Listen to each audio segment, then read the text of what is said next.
Okay, it is 8:31 a.m., October 16th, 2020, and I'm going to call the Grand County Budget Advisory Board meeting to order. Present we have Zach Wachezek, Chris Fair, Debbie Swayze, Mallory Nassau, Elaine Gisler, Gabriel Wojtek, Chris Kaufman, and Matt Seniceros. First action item is approval of the October 9th, 2020 minutes. Does anybody have any corrections to the minutes? No corrections. I'd like to make a motion to approve the minutes for the Budget Advisory Board of October 9th, 2020. This is Gabriel Wojtek. Okay, is there a second? This is Elaine, I second. All right, Elaine seconds. Any discussion on approval of the October 9th Budget Advisory Board minutes? Okay, I'll call for the question. All those in favor, say aye or raise your hand. Aye. Aye. Is there anybody opposed? Okay, it passes unanimously. Quinn Hall has joined the meeting. All right, first up is on review of budgets for 2020 amended and 2021 tentative is the assessor. That would be Debbie Swayze. Let me get the screen share going. We were able to just barely get our budgeting software up and running. However, I didn't quite have time to download all of this into our statistical analysis spreadsheet. So we're actually going to be running a little bit even lighter on statistics. Hopefully it won't cause too much trouble, but next week I should be able to get everything pulled together. It took quite a while to get the software up and running. The only option we have, but it's really not the greatest software in my opinion, but it's better than nothing. All right, let me see. I don't know if I could make this bigger. The font might be a little bit small. I don't know if this software has the ability to zoom in.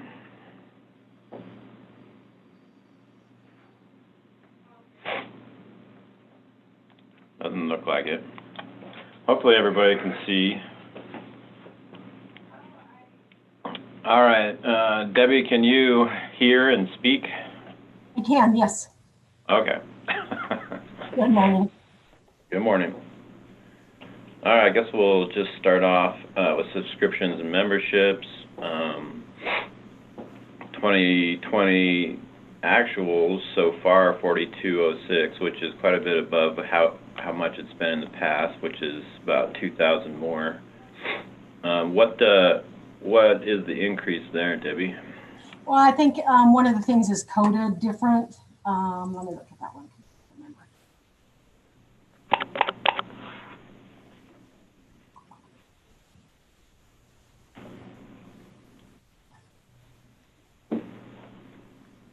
It's this Sarong computer. That's my computer program. And so probably last year I coded it something different. Which program was it? The Sarong Computer Consulting, but that was my PAM's program, my appraisal program. And where was it coded before? Because I guess if it were just moving the money, we might want to, do you know where it was coded before? I think it was out of professional and technical before.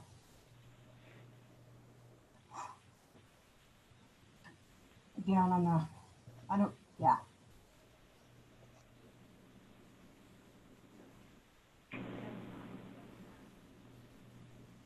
All right, so I guess the question is, it looks like it might be budgeted in both places now then.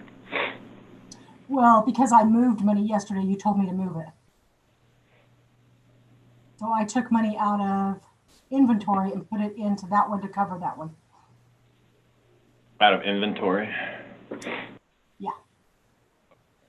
So inventory went down Right. and, okay. I just wanted to make sure that if we're just moving the budget around, that we actually are moving how we code things, that we move the budget with it. Okay. Then, what are you expecting on public notices for this year? Well, I had to increase that one too. I took money out of, I think part of that came out of that inventory budget too. I can't remember what I did yesterday, but because of this, the state not sending out those little cards, I'm having to put it in the paper every week I'm putting in all 3 papers. We've got a lot of really upset taxpayers about that. So I'm just trying to get notice out to them what's going to happen. And so it'll be in there for, got them in two different notices in 3 papers for 2 weeks. So I don't know what the total is going to be. He hasn't got it from the Times yet. And they're expecting to have to do that next year too? I'm hoping not. So what is the 900 in public notices for 2021? I just increased it because it'll be our Spanish Valley area. So we'll be putting notice in the paper that we're reappraising Spanish Valley. Okay. So I have to get that out there for a few, I'd probably do it for 2 months. That way people know that we're going to be out in that area. So I might not be quite 900. I probably could do it with less. I was just trying to see what I overdid this year. So in the past, I used 449. Yeah, it doesn't look like anything's really been charged to it yet. No, I just got one bill yesterday. Chrissy just sent me one. And then I don't know why the other ones are delayed. I don't know if they're going to bill me all at once for the total. Okay. I don't know, but we could probably cut that 900 probably down to like 6. All right.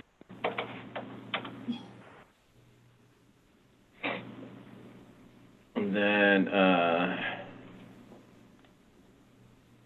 travel, 2019 you spent close to 3,000 and close to 2,000 the year before. Yeah. So it's a little increase from actuals in 2019. Same budget. And the reason that one's not used is it's obvious because of COVID. So we haven't been, go doing our schooling and stuff. We've been doing as much as we can from the computer. So. Yeah. And office supplies, let's see, so. I cut that one by 500. Say that again? I cut that one already by 500. It was 45. Okay. Yeah, 4 is about what you spent in 2019, so it's probably pretty good relative to that. And equipment maintenance, pretty close also to 2019 actuals. Yeah, and that's our single program, so.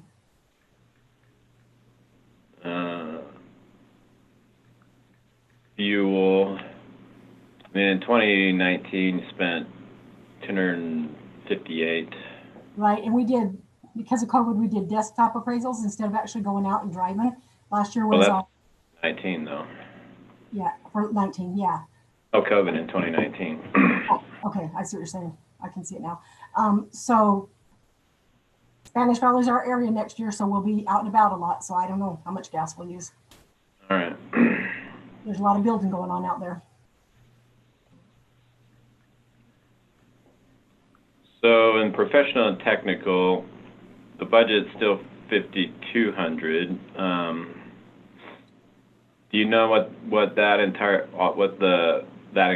encompasses? You spent in 2019 $3,692, and then the year before that it was $5,187. So it seems a little variable. And so far this year you've spent $2,472. Did you add up what goes into that line? Did I add the invoices up to see if it was right? Okay. Well, just, you know, Yeah, that's the data center. That's for all of our mail outs. And then our audits that the tax commission comes in and does for us. So that's what I put under that budget. Sometimes it's more, sometimes it's less. It depends on how many audits we have them come and do. We didn't have them come and do very many this year. You know, every year it seems like we're cutting out more because they raise the limit on the personal property. If you're under the $15,000 mark, you're exempt. So every year we kind of cut out a couple more audits. So we could probably cut that budget a little bit. I know. Well, I mean, hopefully you can see this screen when I switched it, but it's actually in line with everything except for 2019. Because in 2018 we spent $5,187, 2017 $1,500, 2016 or $5,100, again $5,100, $5,300. So it's probably actually in line with the average. 2019 was lower for some reason. Because we didn't do as many audits last year either. But I know they're going to raise the price of what they charge us to do the audits this year.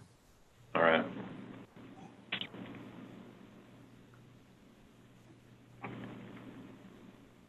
Let's see. Cell phone allowance staying the same. Special department supplies, close to the same, and on average. So you got a couple other miscellaneous, which seems to be in line with the past. And then inventory requesting 1,000. Yeah, I had 3,000, and I haven't used it as much. I don't think so. Yeah, it looks like be close to covering your average or your past expenditures. Then your reappraisal. So this will be for Spencer Valley, 30,000. Well, that's reappraisal, and then any of the new growth or commercial as well. Okay.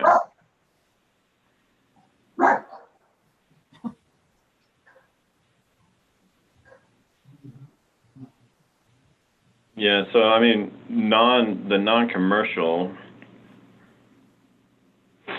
reappraisals in the past haven't quite made it up to that level. 23,962 was the most, and that was in 2019.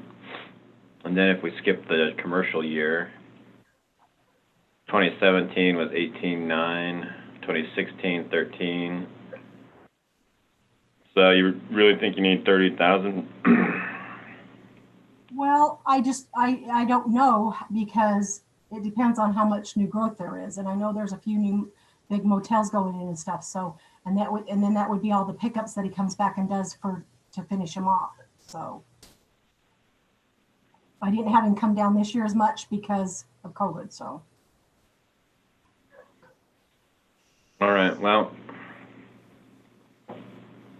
I mean, it's pretty flat, actually. The total is pretty flat from 2020 to 2021, 61,870 to 62,070. I mean, we can cut it by 5,000, but I wouldn't want to do any more than that, because I just don't know what it's going to take. Well, I think if we went like 27, that would be enough to cover plus a little cushion, I would think. Because like I said, 2,400 was the most you've spent in the recent history, that's commercial year. Yeah. And so if we added 3,000 to that, seems like it would probably cover you. Okay.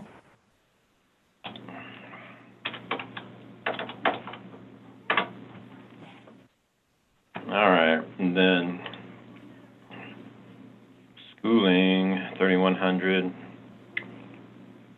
Have you already got plans for that, or is it just kind of like Well, we've Yes, got assessor school coming up and they're gonna be doing that one virtual. I don't know what the charge is gonna be. They haven't given me anything. And then UAC, I don't know what that cost is gonna be either. okay, I don't know if I'm going or not, so. If yeah, I'm gonna stay here, but they still charge you whether you go or whether you stay here, so. Plus schooling, I keep that budget open because of our licenses as well. Sometimes the girls have to re-up their license, and I think Marcy's got some classes she needs to take, and I've got some as well this year. Jill Okay. just did hers, so. okay, well, does anybody on the board have any questions or comments about the assessor's budget? They're all sleeping. Thanks, Debbie. All right, thank you. Thank you. Well, Yep, safe. thank you, Debbie. All good, You guys have a good day. Have a good Thank you. weekend. yeah. All right, looks like, Jalen Hawks joined us there while we were going over the assessor's budget, as well as citizen Kevin Walker. And,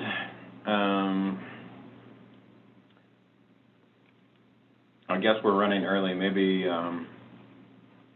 I know that, I think, Mila and Maddie wanted to trade places on the agenda. So let me see if I can, well, let's see, is Matt still on? No, he dropped off also, huh? All right. Guess I'll email Mila and see if she can get on sooner.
All right, hold tight while I try to find somebody to join the meeting here.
Sorry, I haven't been able to get a hold of anybody yet.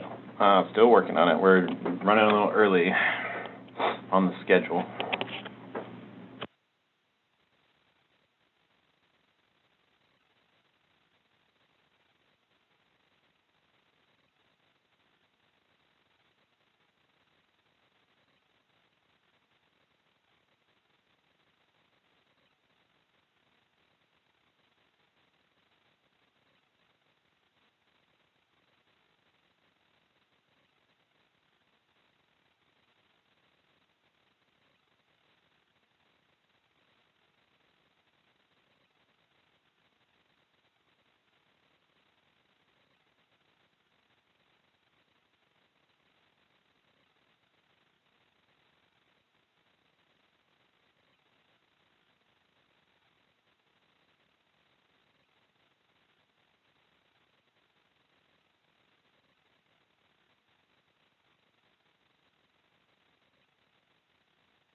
All right, I think Mila is going to jump on here pretty soon to do the planning and zoning budget.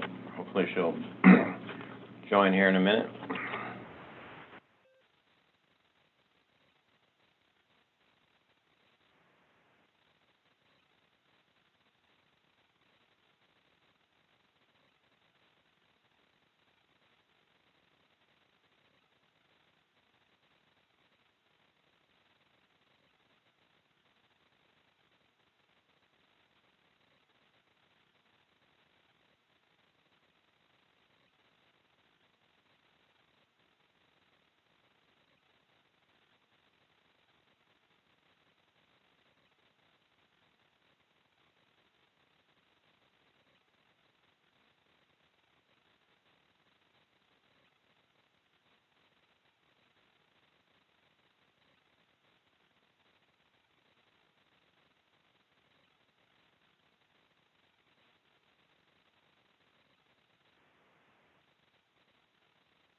Can you guys hear me? I can't hear anybody. Hey Matt, is your budget ready to go? We're waiting on somebody to be ready to present. No, I'm here. I just joined and then I jumped off because I couldn't hear anybody. Yeah, I'm Well, because good. there's no talking. Everybody's just quiet. We're like I say, we don't have anybody to present yet. Waiting on Mila, but maybe if you're ready to go, we can just skip to you. I ran through it. I hit save. Do you want to go or you want me to go? Well, yeah, let's just have you go, and then because I don't think this is going to take a long time. It shouldn't. Mine's pretty straightforward. All right, yeah. Why don't you just? So starting at really travel is where mine starts at. I don't have anything for public notices, subscriptions, memberships. However, we'll look at subscriptions and memberships when we talk about GIS hardware in a second here. But starting at travel, I did have $1,500 in there.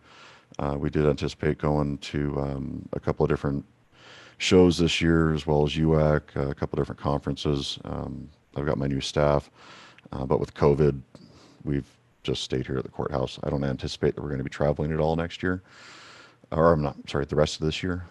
So I put that at 0. Next year, it really kind of depends on COVID. I'm hoping that some of these things will open up again. And so I did increase it because this is now staff with, it really depends on what I get in for my assistant. But with my GIS guy and then myself too, there's a number of different conferences and other things happening next year. But that might not happen either. That might just turn into another zero. Okay. Office supplies and expenses, looking year over year, I usually end up spending about $1,000. I did change that to 1,500 last year. I'm looking like I'm going to end up about $1,000, so I put that for the rest of the year, and I just put $1,000 next year too, because I don't anticipate I'll be spending a whole lot more there. Equipment maintenance, this has kind of gone up and down over the years. Last few years I've spent nothing, but there's been times where I've spent a few $100 into stuff. I usually stick a couple $100 in there just in case. I don't think I'm going to spend it this year. I did put it back in for next year. IT utilities is essentially the Courthouse Internet. This is kind of a funky beast. I've got fiber internet to all of the buildings throughout the county. This one here at the courthouse, when I originally put it in, it was a 100 megabit synchronous connection, so it's 100 megabits up and down, guaranteed bandwidth with several public IP addresses, and that was costing us $840 a month. Emory called me this year and they said that we were by far their largest user, using dozens of terabytes a month, and asked if we would rather go on to a best effort, which I said, what does that mean? She says, well, it could offer up to gigabit speeds. I haven't seen gigabit speeds, but I did go and go that route, and it changed our bill from $840 a month down to $270, while keeping the public IP addresses, which is a substantial savings. So that's the difference why you're seeing actuals this year of only $2,600 on that versus the budgeted $10,500. I did put it at 5,200 because, like I said, we are on best effort. This is what runs everything. All of the connections and everything come back into the courthouse. The courthouse goes back out. We've been on best effort for most of the year. It's been okay, but at the same time, I'm also going to be moving all of our phones over to an IP-based type of solution. And if we go best effort and all of a sudden I start seeing big quality of service issues, I'm going to be forced to go back to a dedicated service. And I So in 2021, I'm trying to that with the 10? it just in case I end up having to go back to a guaranteed service. So there's some ups and downs and questions on that one right now. Fuel, the rest of the year, I think I'm only going to use maybe $15 more. Again, 200 has been right around where it floats at. It's usually less. Sometimes it's a little bit more. Again, pre-COVID number. With COVID here, haven't been moving. Professional services. Professional services takes a number of different things into consideration. On my side, it takes in support contracts for VMware, email filtering, phone support, recycling, social media archiving. This is also our email, hosted through G Suite. So that's all of our Google stuff. DNS registrations, security awareness training, things like that are all included into that number. It's kind of gone up and down over the years. It's definitely increased over the years. I think it's going to be right about where it's at. It's definitely increases year over year. Each one of these companies likes to increase anywhere from 5 to 10% year over year. Within professional services, like I said, it does take email filtering, phone support. I budget for phone support. I don't necessarily always use it. But this year, looking at those increases, it's going to run right at 40 grand.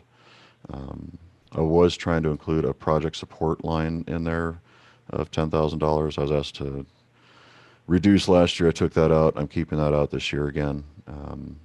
But those are actual numbers that I think will So tell. it's again, because in 2019, it was about 3,300 or 33,000. And that's because There.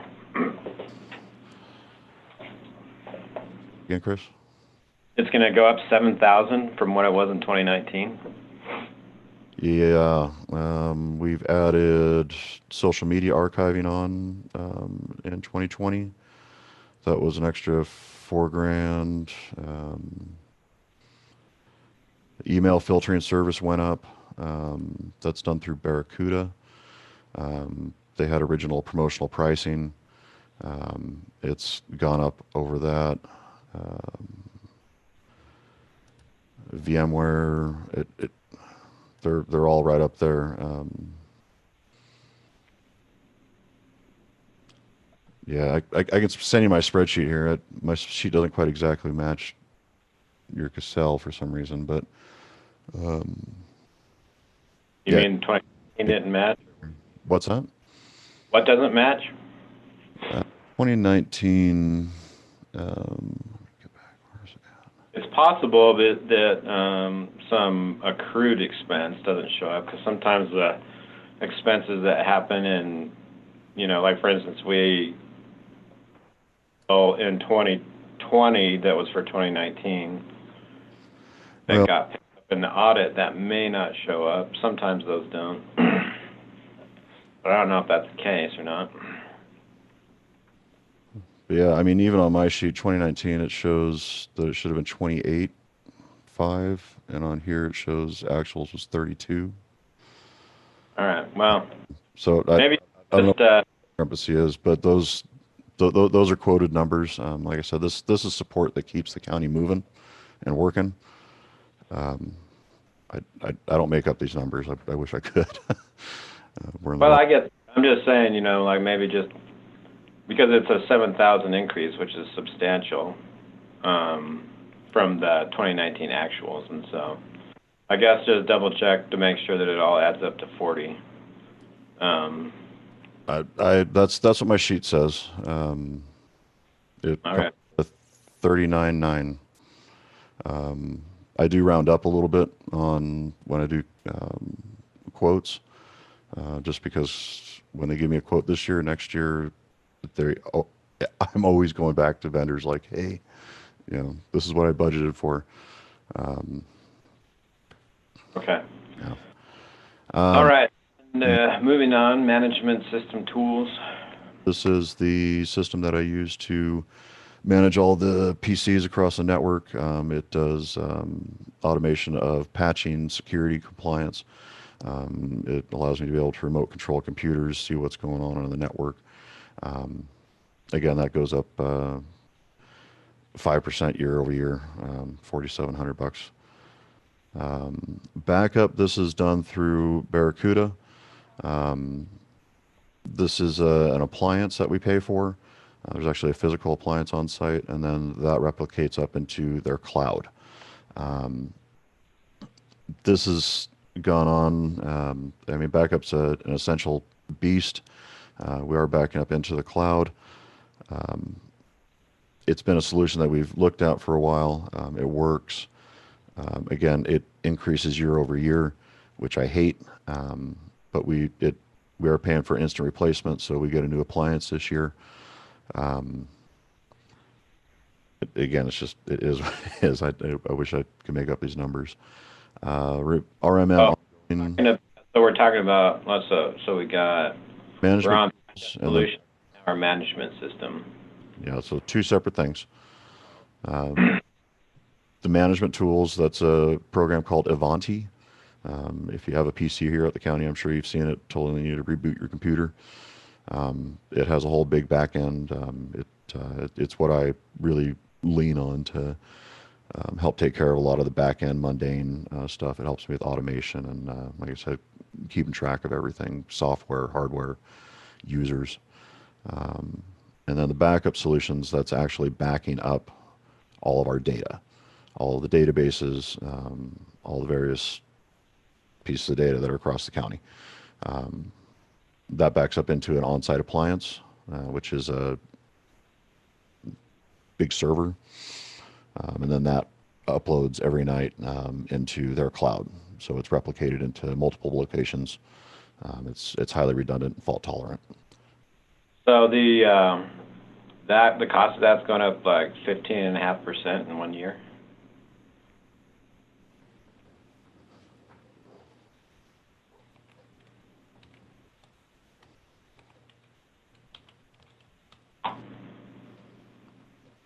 That was a bit of a jump. What was that one? Yes, this one is because, again, same thing, is that they offered me promotional pricing on this. I've gone back to them based on what budget was, and they pared it down. They did it to me. They shaved off quite a bit this year, but that's why you see it over what it is. Then it's at 106% of what I budgeted. It was supposed to be, I don't have the quote right here. If you give me a minute, I could find it. But quite a bit more than that. So the 21,000 is to even out with their promotional pricing and the discounts that they've given me year over year because of budgeting versus where they come in at after increases. Well, we shouldn't break that. Let's do the same thing next year too. I've been doing it for 5 years. I'll keep it up. I try.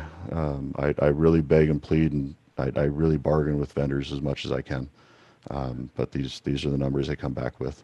But being at 21, you'll see that be probably just shy of 100% next year. So that way we're not shooting ourselves in the foot. All right. Going in a totally different direction too, but I'll make sure that it would be within that number or less. RMM ongoing, we took that out a while ago. That was a remote management and monitoring company that just wasn't doing it. GIS Enterprise Professional Services. Before we hired Frank, we were using a company called GIS Inc. To help us out with GIS needs on the side. I kept a little bit in there just as Frank came on, just to see if he needed a little bit of back-end help. We haven't used any of it. I don't anticipate that we're going to use any of it. He's been doing a great job, so I'm going to leave that out for next year as well too. I don't anticipate any big projects for engineering or anything weird like that.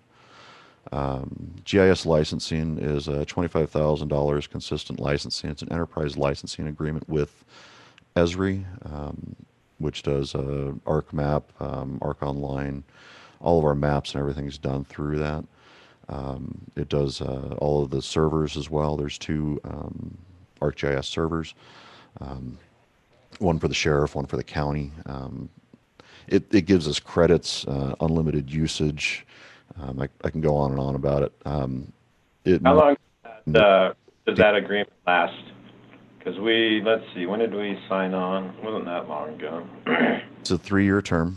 The last time that we renewed it would have been it looks like it started in 2016. Yeah. And Yes. so we must have renewed it in last year, maybe? Yeah, that's what I said. It was 2019. It goes in 3-year chunks, and it's 25 a year. There's an analysis done when I did it. I can dig it out for you if you want. It might seem like a lot, but ultimately it comes out to less. Yeah, then if we got everybody individual that was using it. Yeah, and then when you add in maintenance costs to it, and then particularly with server licenses, the server licenses are crazy. They're like 30 grand a piece just for the license. And then they want, I want to say it was 16 or 17 grand a year per server for maintenance fees. And we have 2 server licenses. And so just server licenses alone would be more than what the enterprise license agreement is. When this one comes up for renewal, I do want to take another hard look at it and look at what we're actually using and do another analysis against it, and see if it makes sense to keep going this route. But it does give us unlimited use. I mean, I literally could put Arc Pro with every extension known to man on every computer in the county if I wanted to. Not that anybody would use that, but I mean, more people should be using it. It's just a matter of getting them trained. they should be. But also at the same time, it provides a huge amount of ARC Online credits. And so all the maps and things that you see being published throughout the website and whatnot that Frank's been doing, all of that's hosted and everything too through that ELA. Okay. So it's a good deal. GIS hardware, I did put $7,500 in for this year. That was going to be for a Trimble unit. Kind of gone back and forth. I'd like to get one. We do have one at the road department that's fairly accurate, and Frank's been going back and forth with Glenn trying to coordinate that. But I also asked Frank to go back and see if there's a different brand or different version. And I think that we can get one for about $3,000 there. And then this comes back into for next year. Like I said, I put $1,000 in there. But for this particular device to be able to have centimeter accuracy, you have to pay for auto correction services. I'm still waiting on bids back. I think we might be able to do that for free. I'm not totally sure, but they'd be ongoing. And so in the future, if we do something like that, it's not really. Would you rather see that in subscriptions and memberships, even though it's a very specific GIS? I don't know how you prefer to see that, or do you want to bundle it into professional services? I think that's all right where it's at. And so yeah, I'd like to say it will come in probably less than $3. Cell phone allowance, we did increase that because of my assistant. I don't have an assistant right now. I'm not sure if that's totally right, because the way that the manual reads is that I'm only able to give the highest, which I think that's budgeted for me as a department head. But for employees, I don't think I'm able to give them that. Well, it really just depends on how much data they use. So I mean, if you're expecting your employee to be responding to emails on their phone and using data, oh yeah, then that would be, why we would set it at that higher 90. yeah, and that's the discussion I had with Renee too. The handbook doesn't make it quite so clear, but yeah, that's why it's budgeted there, is because my assistant definitely. If you expect them to be using data for their work, then you kind of have to set it at 90. Yep. In my opinion. So that looks like data. All right, so got that. Special supplies zeroed out for this year and then 100 for next. No big deal there. Yep. Inventory. Bump is in inventory, so let's talk about that. I'm trying to. Inventory, $5,000 is for switches. I was going to buy these last year. I did not buy them last year. The end of the year for me last year went in a much different direction. I am going to spend those. It's not going to come out to $5,000, but it will. I don't have a quote on it, so I left it at $5,000. The 25 is I need to replace the core router, and then there's that's all the firewalls, connections between the courthouse and everywhere. I don't have a solid quote on that, so it's probably a bit inflated over what it will be. I will get one here very soon, but I need to make sure that it's totally compliant, which is why I don't have the hard quote. So. All right, so I'll just make a note to perhaps revise it if the quote's different. Yep, and I'll definitely let you know that here really soon as these guys get back to me. Schooling, we put a dramatic increase on this. Again, part of that is, well, we're not going to use any of it this year, again, because of COVID. But wanted to get Frank and myself out to the ESRI conference. There's a number of different classes and things that we wanted to get done this year, but we didn't. So we're not going to use it this year, but I did want to leave it in for next year, and I bet you that we'll probably use all of it. Okay.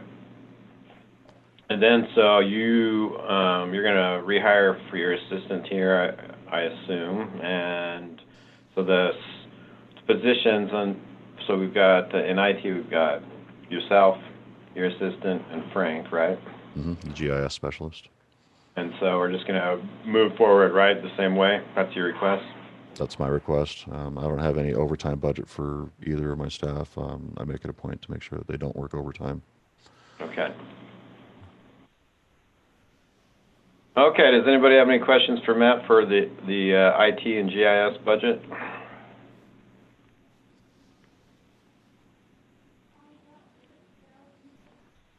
Okay, thank you, Matt. You're welcome. Thank you, guys.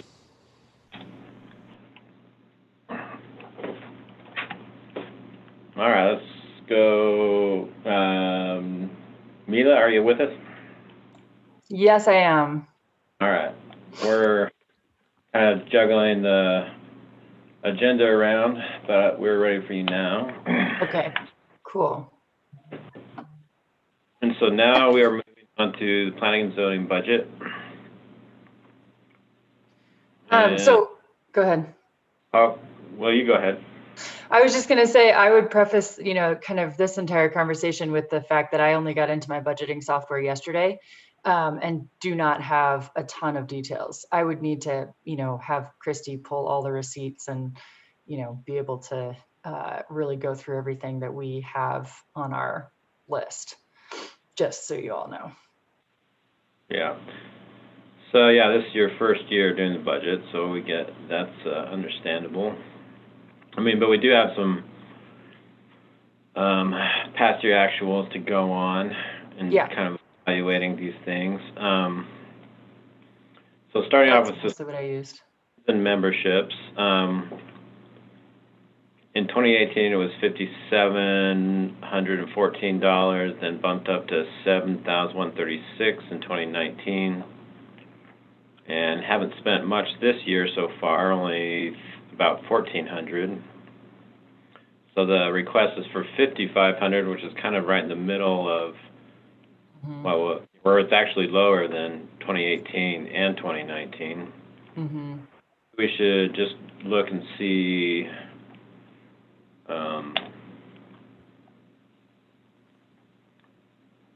what's charged to that real quick. Yeah, it's hard to tell.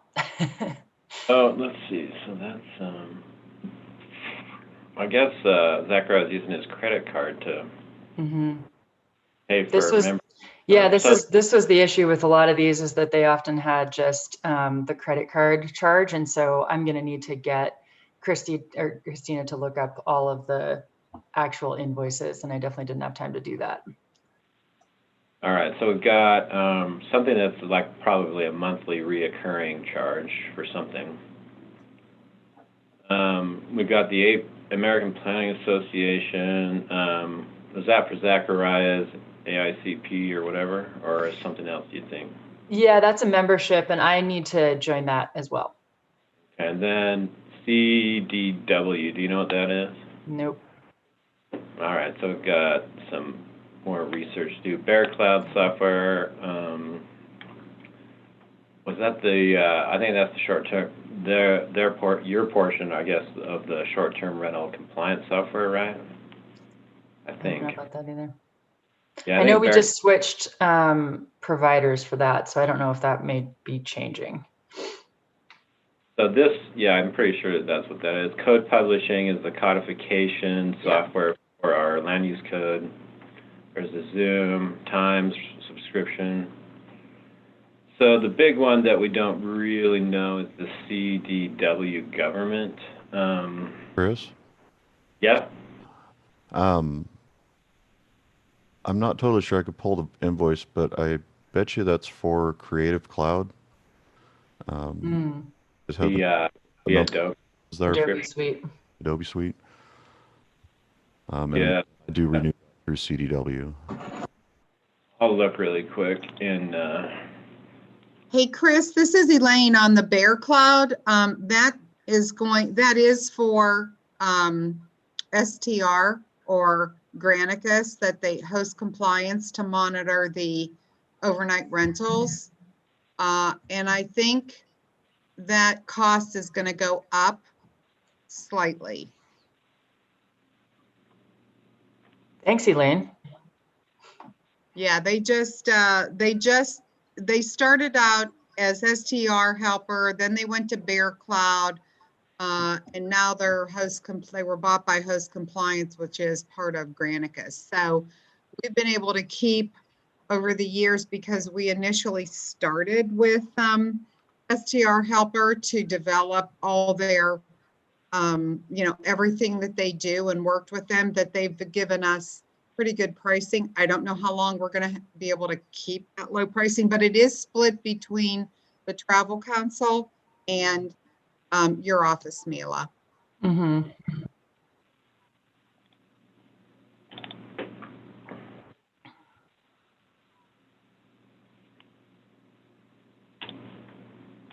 CDW is,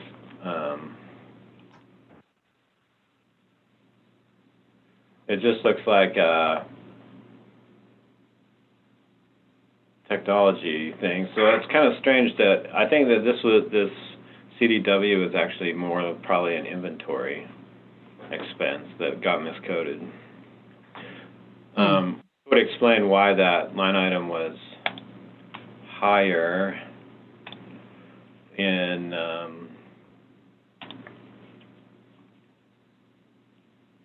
$2019 by about that same amount. So anyway, I think 5,500 is probably good, even though the 7,136 was spent in 2019. I'm thinking that CDW was probably an inventory item, something for the computers or something. I mean, I could look it up later, but CDW is, yeah. Chris, it's Quinn. The CDW receipts all look like they're hardware, a mouse and some monitors and a backup, a UPS. So, yeah, that was inventory that got miscoded. I think that's going to be your Adobe suite if you want to code Adobe, which is an. Can you buy Adobe through that company? I do renew it through CDW. They give us state contract pricing. All right. All right. I'm trying to look through my orders here and see if there's what was the date on that transaction? Was it March? Was it April? June. Or it was an accounting period 6 for June. 1844. Yeah, April 18th, yeah? hey, Matt, you're right. There's an invoice from 6/22 from CDW that does have Photoshop renewal on it. So I think it's a combination of hardware and Photoshop is what all those receipts look like. Yeah, I'd need to pull that one for 2019. But we do Creative Cloud with P&Z, with the Economic Development, Travel Council, which is I'm on it now. But that's a good question. Where do you want to put those licenses normally? Do you want to see them in subscriptions, or would you rather see them in inventory, or? Because there's a number of those cloud-based type licenses that we're paying for, which used to be, like perpetual licenses, but like Adobe, they don't do it anymore. They make you buy Creative Cloud. And that'll be a question for the new iWork subscriptions too. Yep. And I wasn't sure if I should put that in that subscriptions and memberships, because that would probably make the number go up a bit. Yeah. But I don't know how that's being shared.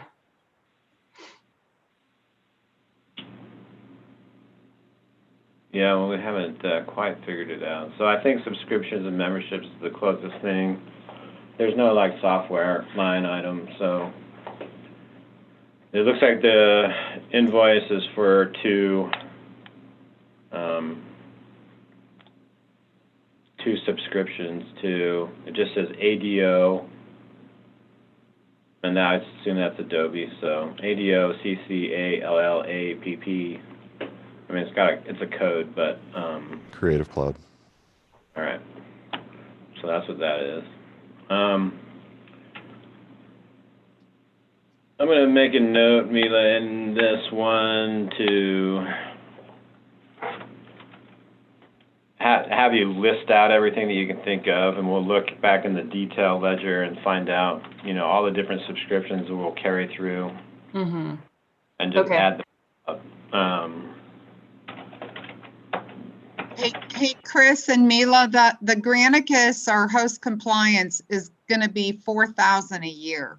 So I can't see what you had budgeted, but that's what that amount comes to annually.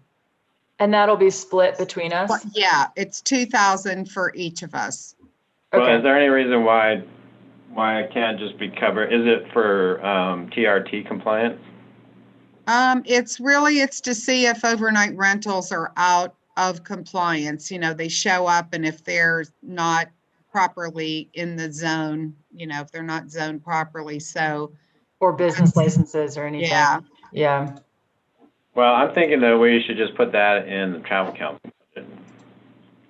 Well, it's definitely a zoning issue too, though. I mean, it's code enforcement is what it is.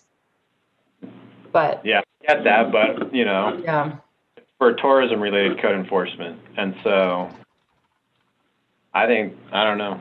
I mean, I would just put the whole amount in the travel council budget. I mean, our general fund's going to be running super lean, but when we got done doing the travel council budget, we had $700 and some odd thousand left over that we hadn't even budgeted to spend. It's a little less than that now, Chris. I made some adjustments. Well, there's still probably 4,000.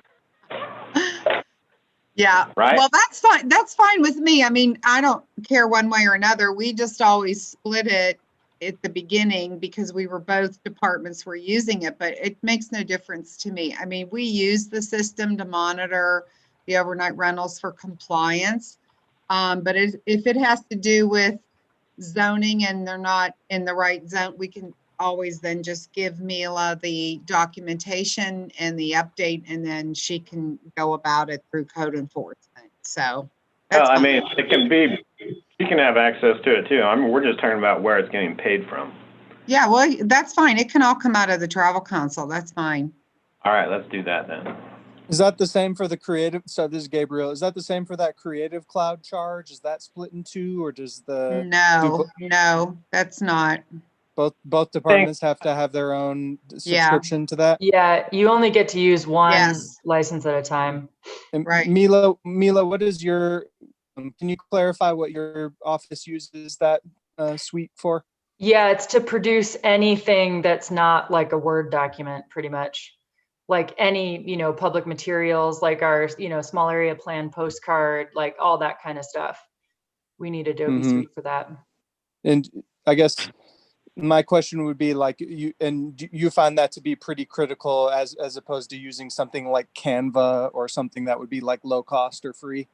I guess I'm not specifically familiar with Canva, but I've definitely found it to be critical. It's like what makes our department's things look professional. Got it. Okay. Speak to that, Gabriel. Yeah. I did pull up that invoice. That's for Creative Cloud for Teams. $922.42 a year per seat, and there's 3 of them purchased. 1 goes to the Travel Council, 2, I believe, go to the Community Economic Development Planning and Zoning Mila's office. Zechariah definitely did use it very, very heavily. It includes Photoshop, Illustrator, all of their web products. It's kind of all or nothing Adobe. Anything that you think of Adobe that does, it gives it to you. It is concurrent licensing. So basically you only can log in so many times on so many machines. When he had a number of staff in there, he was on it, somebody else is on it, you're using 2 licenses. Right. It's pricey. Adobe gouges it to you. They know what they got. They do a really good job. There's a number of different options that are out there.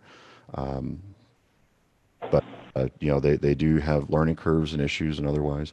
I'm not saying that they couldn't do it, but Adobe can churn it out really quick. And I will say that I don't know which one to be called, Mila, the P&Z office or the I know you're not CED anymore, but you guys definitely use it quite a bit. Yeah, we Right, still and do. yeah, I understand that, and I'm somewhat familiar with the software. Yeah, And I am of the opinion that like for making print material like postcards and nice graphics that are text and maybe some simple integrated photos. I do think that there are a lot of web-based applications out there, but if this is what you're comfortable with and you feel like you need it, I just wanted to bring that up. Yeah, and we would also, I think, lose access to all of our Illustrator files that we've had for years. So that could be a problem. If we ditch the licensing, we do have the opportunity to be able to download and back up anything that's currently on their cloud. But we couldn't use them, I mean. Like we wouldn't be able to edit them and change them and all that stuff. I don't know. We use it all the time. I mean, it would be, I think, a big shift if we tried to do something else. It would be, but I would suggest that you do take a bit of a hard look at how often you guys are using it now and the staffing level that you have. It's still pretty much almost every day. Well, I know, but we added an extra license to it at some point. I forget the year that we did.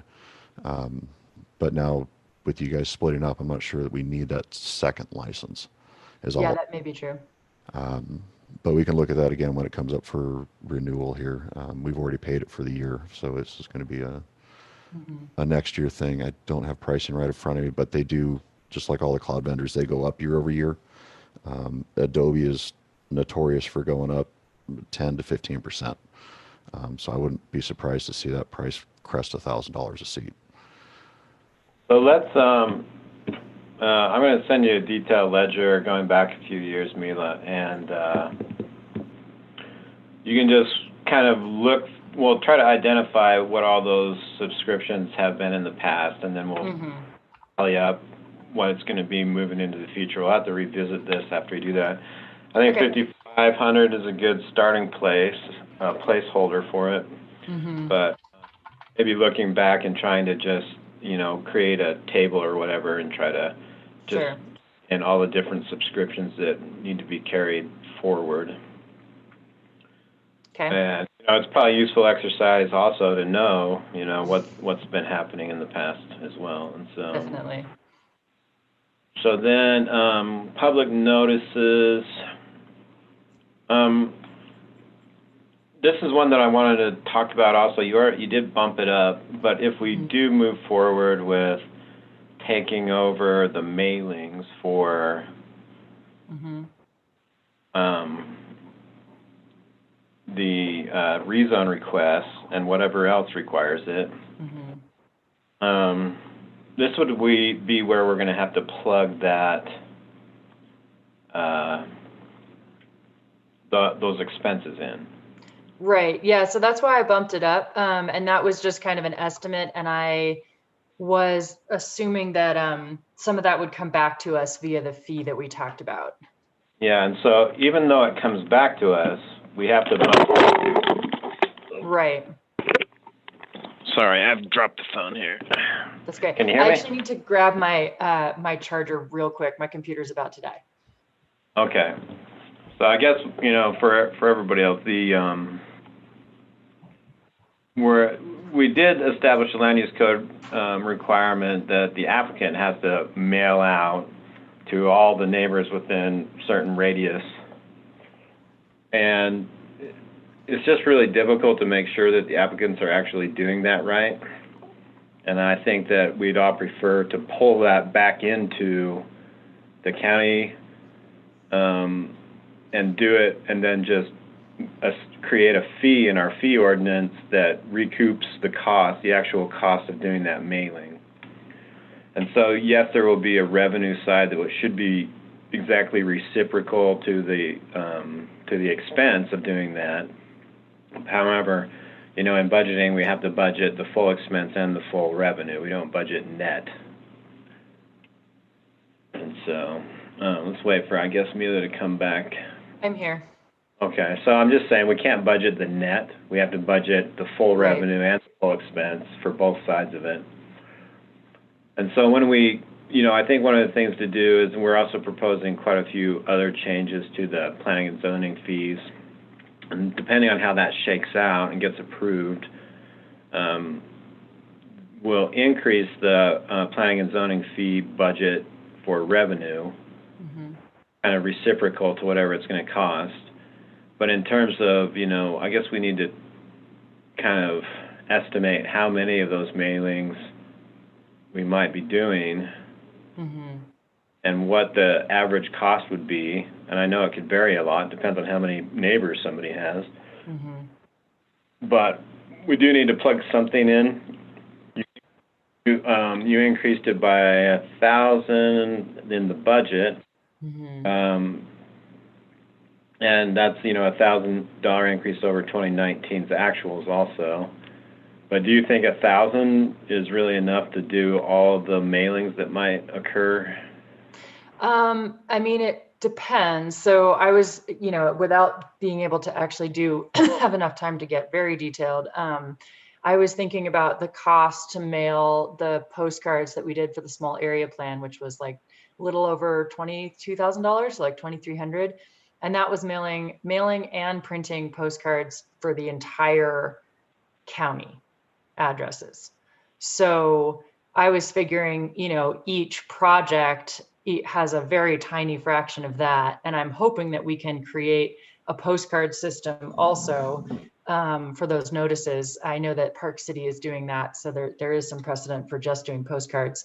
So I figured, if we had like, I don't know, even 20 projects at like 1/10 of that, it would be, probably not nearly $2,300. So I figured 1,000 would be reasonable, but I mean, maybe we should bump it up. The other thing I was thinking was that we are going to be hopefully going through the general plan update, and we definitely are doing at least another small area plan, as we've already been directed by the council commission. And that requires ads in the TI.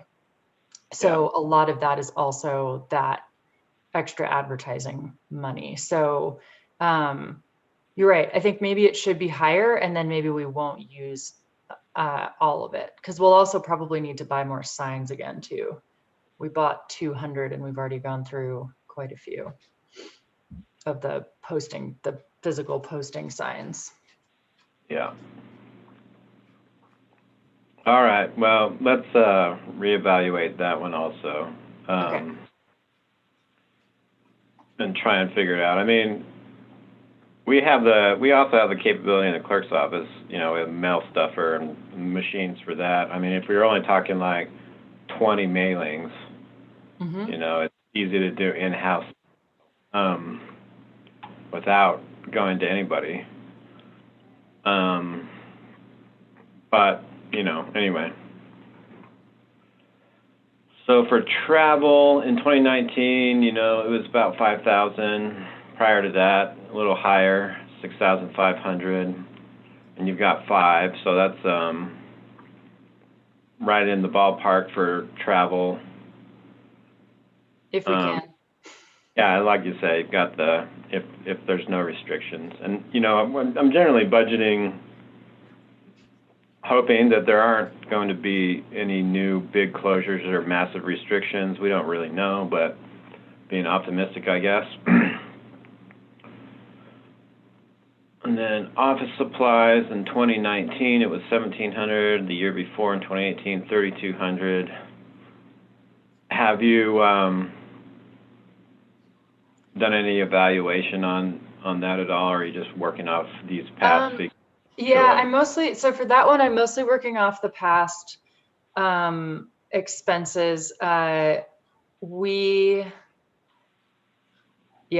it's, same kind of thing. You can't really tell exactly what it is, but, we do have our own printer. We are definitely pretty low on other regular office supplies right now. We don't really have any of our own.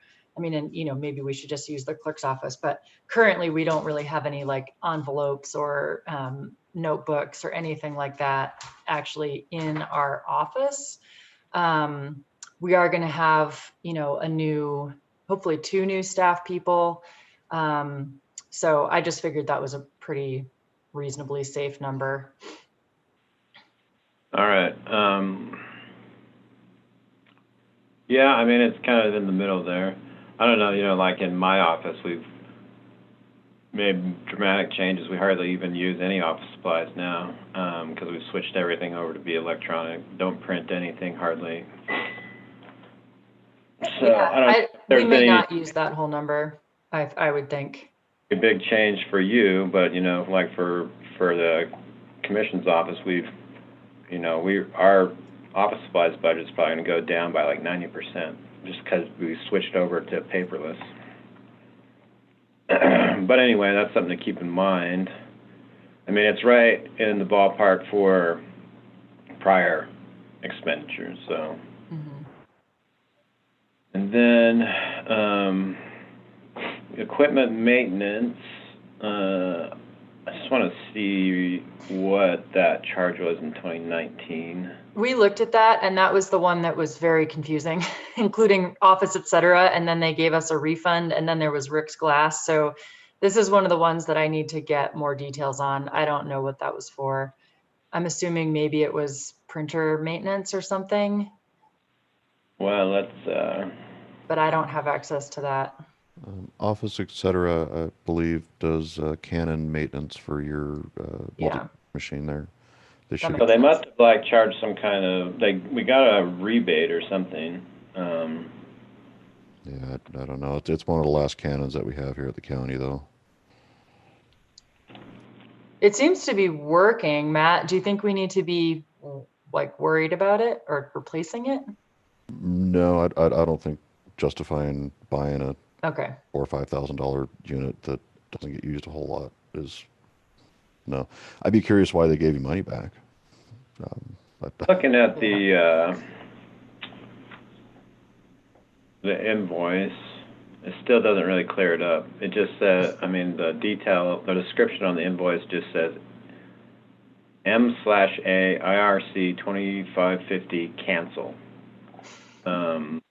And so there's another charge in September for the IRC 2550 for 1,058, and then they took 813 off. So, I don't know, some kind of. Oh, hold on, let's see.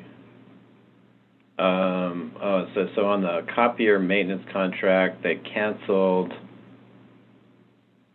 the color and the black. So maybe that just means that they didn't need to replace it when they were expecting to or something. I don't know, but they got a rebate on it, so. But anyway, that answers the question there. I'm just wondering why somebody would have spent money on Rick's Glass in 2019. I mean, we've spent plenty of money this year putting up those plexiglass barriers. Mhm. But it wouldn't have happened in, I mean, that's something also, I don't know if you want to consider something like that for your office also. Yeah, 'cause we definitely, I have some major office reshuffling, moving around plans to make it a lot more accessible to the public and a better layout for everybody.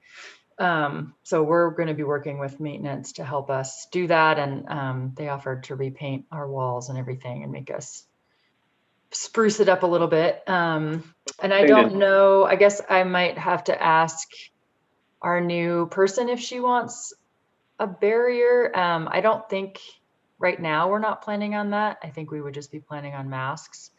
But I'll keep that in mind. Well, the thing to realize, Mila, is we have CARES Act funding that pays for that stuff for this year only. After this year, it's gone. So, just so you know. Yeah, okay. So That's it good looks to keep in mind. to me like that Rick's Glass charge was Kenny got a chip in the windshield of a rental car, and we had to pay to have the window replaced. So that's weird. That's an anomaly. Wouldn't be something we, budget for. So anyway, that I think the Canon maintenance is probably the only thing I put 1,000 in there for that then, so, and hopefully we won't need to use it.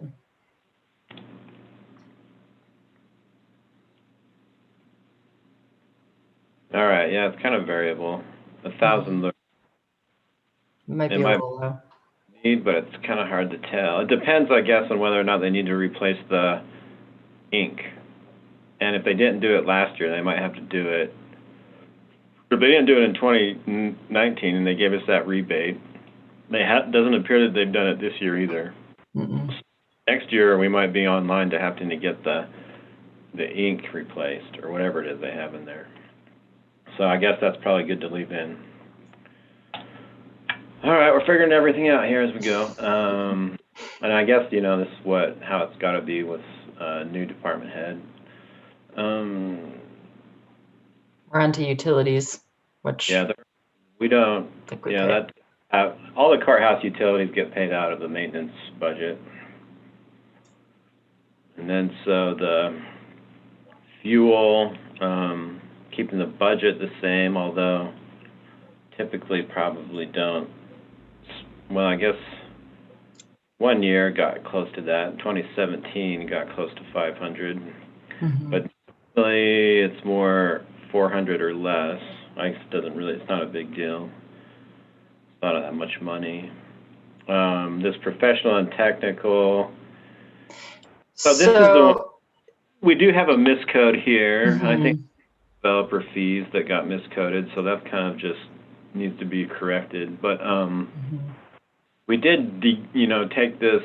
We used to have the Spanish Valley. The council previously had approved $200,000 for the initiation of studying and design work for the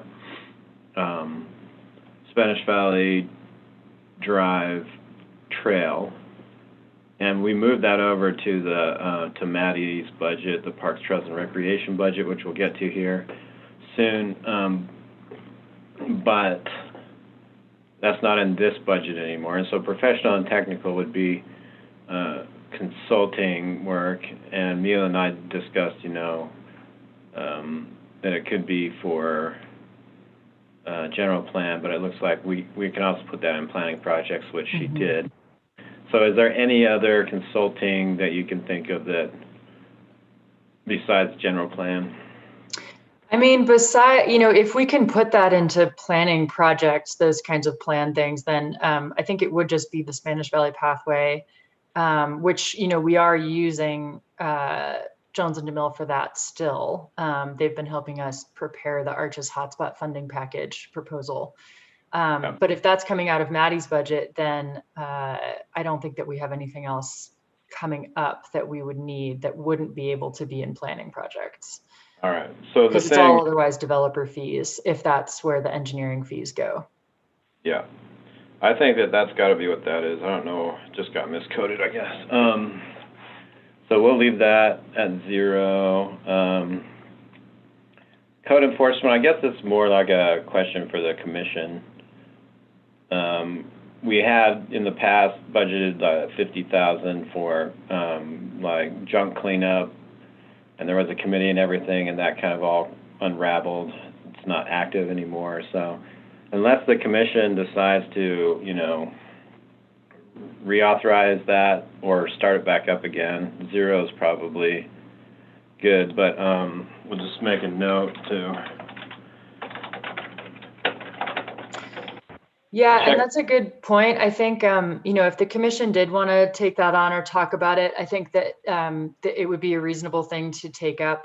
There have been, at least, I can think of off the top of my head, 3 complaints so far this year from people talking about either completely abandoned or mostly abandoned properties next to them. And they're not specifically like junk cars or anything, but they're concerned about piles of flammable materials. So, just like large, somebody said there's a big pile of insulation next to her. Somebody else said there's just, a ton of wood and things like that, So I think there would definitely be a desire in the community for some help on that. And code enforcement doesn't have any way of making people, just like clean up piles of trash on their property. So, Well, I mean, theoretically, we do, because we passed an ordinance that gave us the ability, to pursue enforcement. it's not But junk but though. but it really depends on it. Sometimes you might pursue enforcement, but the person whose responsibility it is to clean it up doesn't have the resources to do it. Yeah. And so this was, a set aside for, like the big trash bin that Joe Kingsley had, and we did pay some of it out, but we zeroed it out. And so, well, I guess, like I say, it's, it's more, it's not so much, if we do code enforcement, it's going to come mostly out of salary. And I don't know if we did have a code enforcement person for 6 months, and then it got kind of, once that person quit, then it got absorbed into the other staff's responsibilities. And so at this point, code enforcement has just been happening out of the regular salary and benefits line items from our employees. But this would be, for some kind of contracting of either hiring somebody to go clean something up, or hire, or rent a big giant dumpster or whatever. But that was kind of Mary McGann's thing, and so we'll touch base with her about it.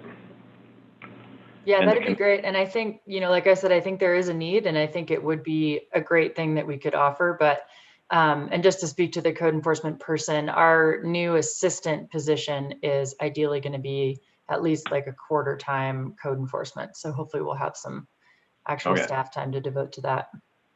All right. And then in planning projects, looks like we're budgeting for the general plan again. Yeah, we'll have to check that with the commission. We're due to start it. I mean, we're overdue, actually. We're going to do it this year, but COVID came, and so we canceled it. So you've got general plan and small area plan. And then you said you wanted to move that little special projects maybe up. I don't know what the difference would be between special projects and planning projects.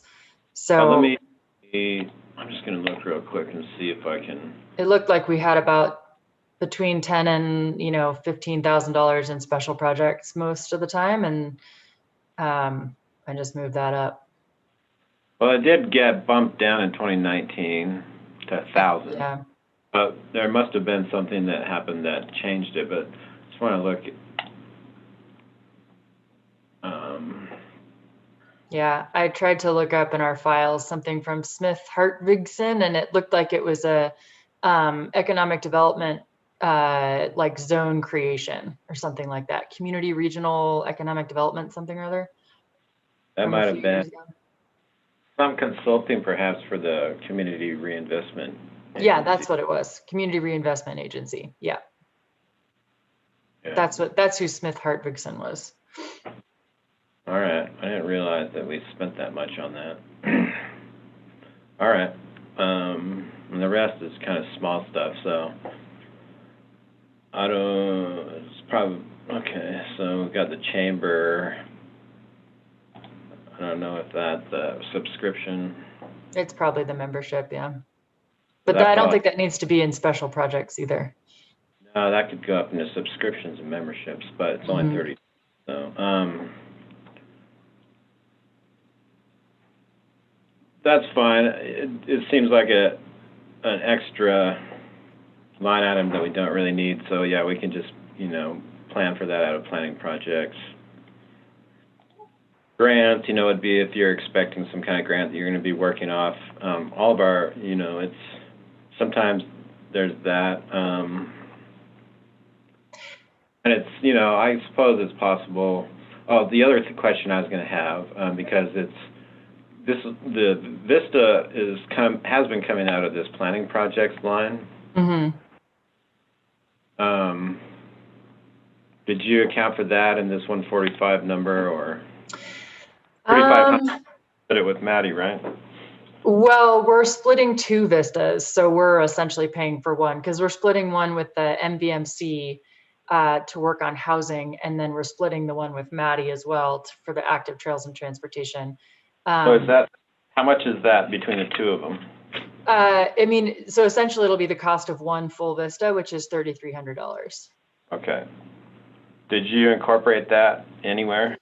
Yes. I mean, this number, I didn't have time, obviously, to get like real estimates for what the general plan update would be. I know that it was 150 in there before. So, if it's okay, it would be great to up that number a little bit. I didn't want to, kind of go overboard. But ideally, we would be able to have the Vista in there. And then I also put a little bit of the money that we may use for that person in schooling for trainings. All right, so I think maybe what would be good is if I change the name of this planning grant and just call it planning grant / Vista. Okay. I think also if we get Arch's hotspot funding, I don't know, I was talking with Carly about that yesterday, and that'll come to the county if that Spanish Valley project is approved, trail project. So I don't know where we want to put that. Yeah, another thing to talk about. And I tried to figure out with her how that might work, but there's really not a lot of details, and I wasn't sure that we want to actually budget for it. I think that would be better as a budget amendment if it happens. I don't think so. You have to do it's a big process. Okay. But we'll put it in, we'll have to plan for it in the other Parks, Trails, and Rec budget. And if it happens, then it happens. If it doesn't, it doesn't. The only thing is that it would be like $2 million. So it would make the budgets very different. Yeah, and that's why it would be good to, I mean, if there's, we can talk about it in Maddie's budget when we get there. So I just shifted the Vista down, and I'm going to rename for Vista. Because those Vistas are pretty useful, and so good value. Mm-hmm. We'll probably keep trying for that as time goes by, and so it makes sense to kind of give it its own line item. And if there's other grants also, it's not exactly a grant, but it's kind of like one. I mean, a grant expense where certainly not paying full cost for an employee there. Developer fees, this is where we pay for our engineering reviews. And, we get compensated partly in planning and zoning fees, but I don't know that it's, most of that gets eaten up and then some, and so it's really only probably partly reimbursed. But in 2019, it was pretty busy. We spent almost $35,000.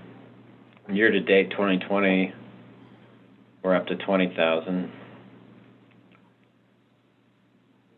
So I mean, it depends on how busy we are, obviously.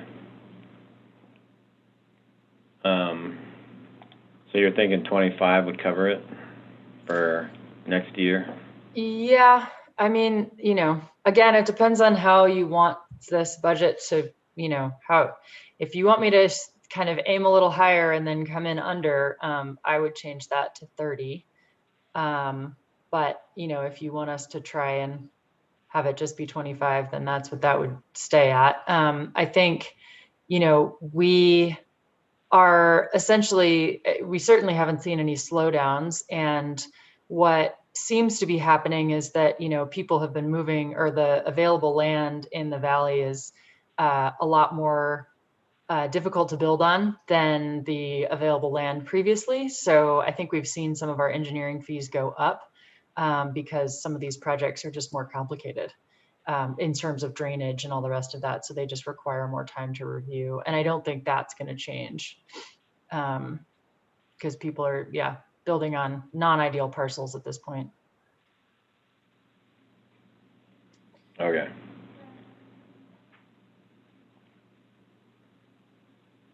Yeah, I mean, it might be a little low from the realistic perspective. Might be okay for this year, but maybe, I think maybe bump it up a little.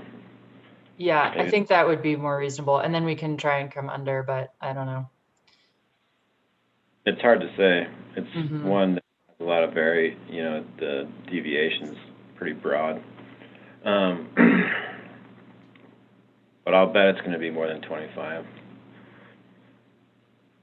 So we've got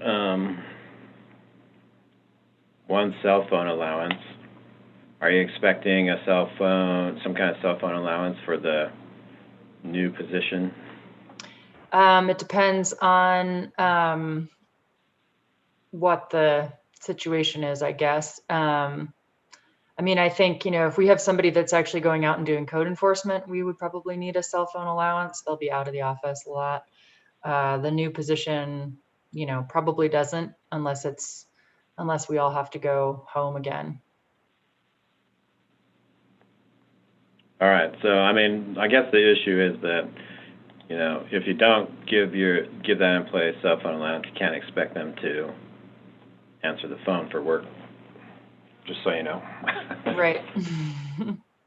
I mean, I would love to. I didn't, I don't know if I can, I think it would be great. But I don't know how you guys feel about cell phone allowances. Again, it depends on whether or not you are going to want to require that person to be available by cell phone. Mm-hmm. And, you're set at using the data so that you can access work emails and stuff on your phone. Mm-hmm. There's lower tier, the $60 a month is for non-data. Mm-hmm.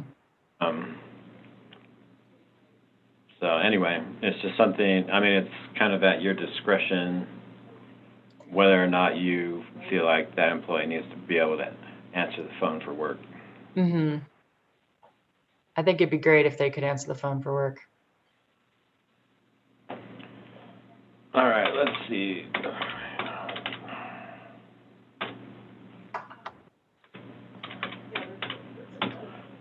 So that'd be 1,800 if we added the $60 a month Okay. position. I mean, I think it's good to have. It's going to be probably important for this person to be able to use their phone for work. Mm-hmm. Definitely. I mean, it'd be great. Yes. Okay, so we zeroed out special projects. Capital equipment is just for equipment that costs $5,000 or more. You're not buying anything like that. Inventory, so we've got a desk, tablet, laptop. Like a tablet and a laptop. Our old laptop is really on its way out. The one that's for the other position. Olivia couldn't even get Zoom to work on it the other day. All right. That needs to be replaced. Yes, it does. And then what's the office thing? That was just, I don't know if it needs to come out of our budget or not. That's for what I was saying about changing around our office situation and getting the walls repainted and getting some things in there to make it look like a reasonable office. Our walls are terrible, but if that comes out of maintenance, then we don't need it.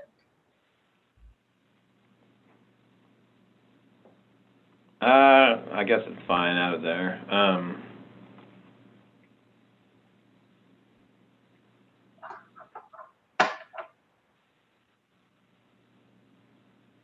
I don't know. Maybe I'll just move it up to equipment maintenance and supplies. Okay.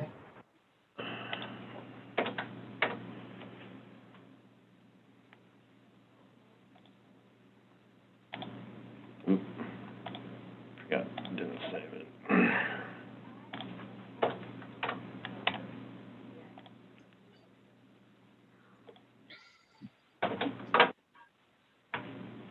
And then for training, $3,500.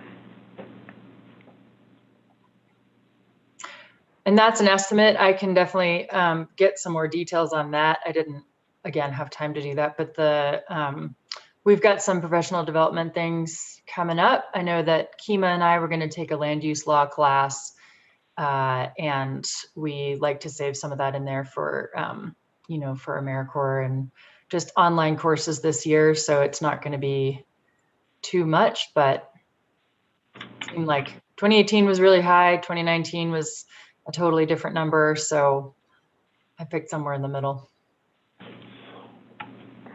And we definitely do have some things on the docket, but I don't have exact costs for them. Okay. So yeah, I mean, the real big difference from prior years is just going to be this general plan cost, and the small area plan also. And I guess, we'll discuss with the commission if they're ready to proceed on that. You're ready to go forward with general plan update? I am, yeah, definitely. Okay. I think there's been, I mean, I don't know what the commission's going to think about it, but we certainly have a lot of things in our land use code now and via ordinance and all that are not supported by the general plan. And it's good to have that in there. Our overnight accommodations and all the noise stuff that's happening and the high density housing overlay. So getting language in there that updates that makes everything a little bit more consistent. Okay. Yeah, I mean, it's overdue. It's just a matter of it's a very involved process, lots of meetings and whatnot. Okay. Anybody have any questions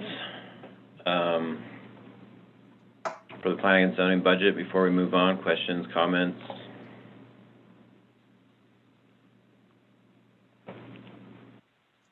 Okay. I don't have any. Thank you, Mila. Okay. Thank you, Mila. Thanks. Bye. Bye. Bye. Thank you. And Maddie, are you on? Yep. All right.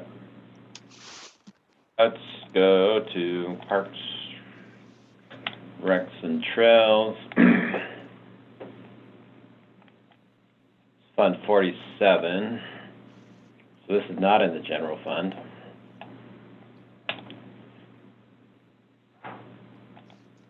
I guess we're going to start with the revenue side.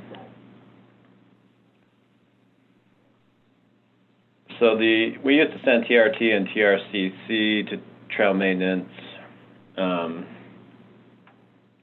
that was, more a tradition before the optional sales tax on transportation was passed, which allows some of that money to be used for active transportation.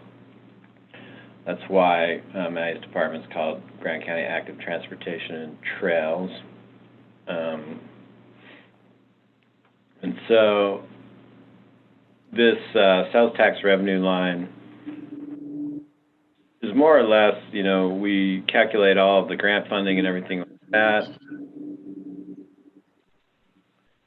And then whatever is left over that needs to be brought into this fund to balance it is what we put down for the sales tax revenue that initially goes into Fund 21, which is the roads department, and then gets transferred from there over here. And so I usually don't plug this number in. It's not based on a projection. We project the sales tax in the roads department budget, but this, is more based on what it's going to take to balance this budget.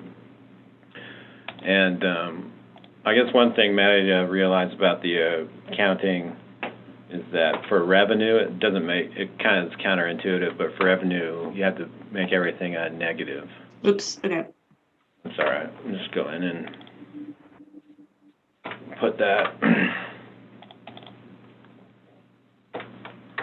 And so, this is where we'll have to talk about potential hotspot funding. I guess we should have got those figures from Mila. She said $2 million.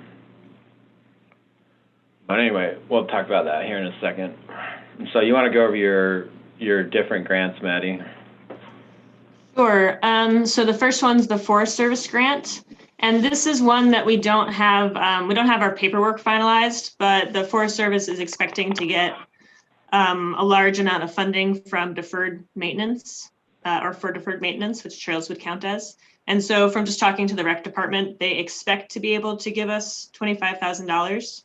And we don't really have like the details of how that arrangement would work and what would be eligible to for reimbursement, but I just want to make sure we kind of note it in there because that's what we're expecting from them. Okay. And then the BLM grant, we do have that paperwork finalized. And so this is again reimbursing. So once we complete the work on BLM land for BLM projects, we can draw down from an account that we have set up with them. So this money is in the account currently. We just have to record the work next year that we do on BLM land. The state grant, this is coming from our Recreational Trails Program grant that's from, started in 2019 and then will end fall of next year. And so, you know, we expect to complete those projects and receive the full amount for that. We're hopefully going to finish trail next week.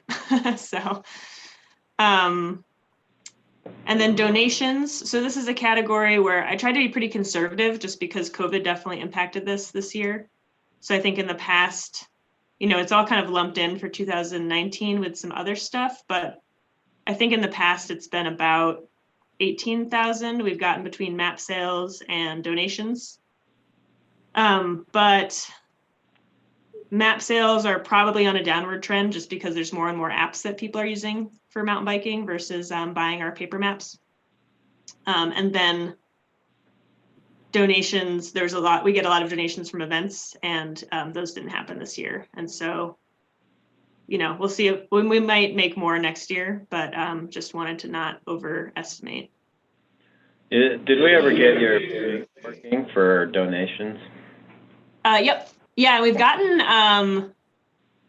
quite a bit actually. We got a few people who gave us like $1,000 each, and then you know, like a lot of $50 donations from trail users. So yeah, glad we got that set up. So yeah, then the reason why 2019 was so large was because when we pulled the Trailmix employees from CNHA to be under the county, we brought that, you know, the balance that was with CNHA in. So if we subtract out that balance, 61,000 from 80, so we're, you know, we'd be roughly in the $20,000 range for donations for 2019. And we're up to $11,085. So you're projecting it to go and to be, you know, about half of what we saw in 2019? Well, I guess it just depends on, you know, if things shut down again next year. Because that would we definitely got less from maps this year. And so part of that was because we were shut down and the bike shops weren't functioning. And then part of that, and so it's hard to figure out what is like just the trend of people being less likely to purchase paper maps versus like what's the effects from COVID-19. Maddie and Chris, this is Elaine. I have a question. I'm not sure if you're getting donations just from the public, but you know, in our adventure guide, we did work with Jim Webster to sort of do an outreach and created, they set up an account, I think through the clerk's office anyway, for donations. But I think that the Travel Council could probably help to try to solicit donations from individuals on our different pages, on the biking pages, on the hike, you know, donate here. So we could do something, and Maddie, you and I would need to talk about that, but if that's something you would want to entertain the thought of, since map sales are going down, and yes, people are going more digital. That might be a way for us to help push and request donations just from individuals, if that would be acceptable. That would be great. And also we're hoping to, so we're going to share the AmeriCorps Vista with Mila. And so one of the things that I'd like them to help with is some more, what's the word I'm looking for? Helping us with fundraising, you know, having lists of people who have donated previously, maybe getting a newsletter going so we can kind of have an active network. Yeah, so yeah, I think there's a lot. I think there's people who want to give. We just don't really. It's kind of haphazard right now of who knows about us and who and knows I where to think put money. with our social media and with Melissa being able to push out the content about why people should give on a trail, and we can talk about this, but you know, writing a blog post and then we can get it out there on social media. Also put in there how they can donate and why it's important to, you know, et cetera, et cetera. So maybe if you have time and can schedule a meeting with us and we can sit down and brainstorm, we'll get Robert, Melissa, and we'll talk about all we can do to help. Sounds great.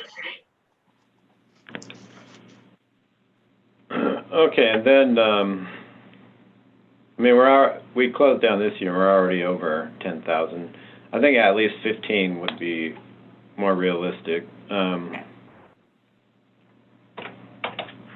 It's obviously not at all really within our control other than, you know, what you were discussing there with Elaine in terms of enhancing our solicitation for donations.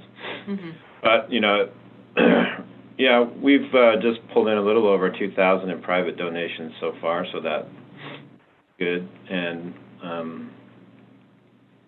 also the maps are still happening, maybe at a decreased level, but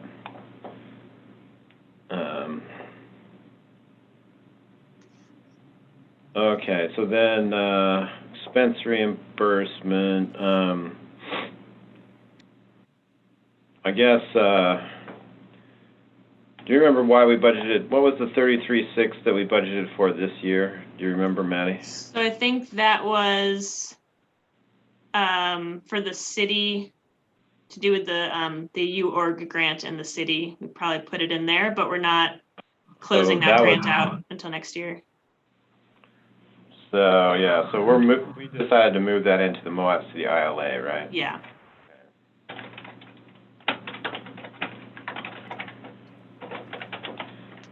So we do currently still have a interlocal agreement with the city that started in 2019.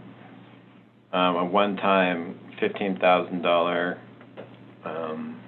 contribution for planning and professional development within city limits, and then $30,000 a year for projects in city limits. This is all really kind of relatable at this point to the Bike Skills Park, and so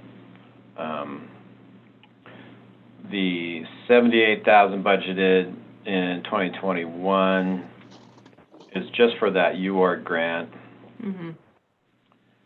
We still, I guess, need to figure out. We don't know if the city wants to continue on with that ILA, so we haven't budgeted anything besides that grant coming in to cover the Bike Skills Park, which is happening under the ILA. Mm-hmm. But I guess we need to assess contribution from the city, which is still unknown.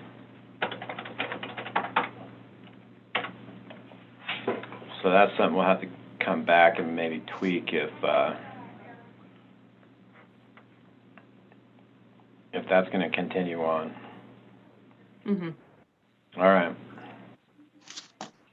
Anybody have any questions on the revenue side? I do, Chris. This is Go ahead. Jaylen. On the state grants line, when you were talking about that, you said that some grants started last year and it will be completed in 2021. Mm-hmm.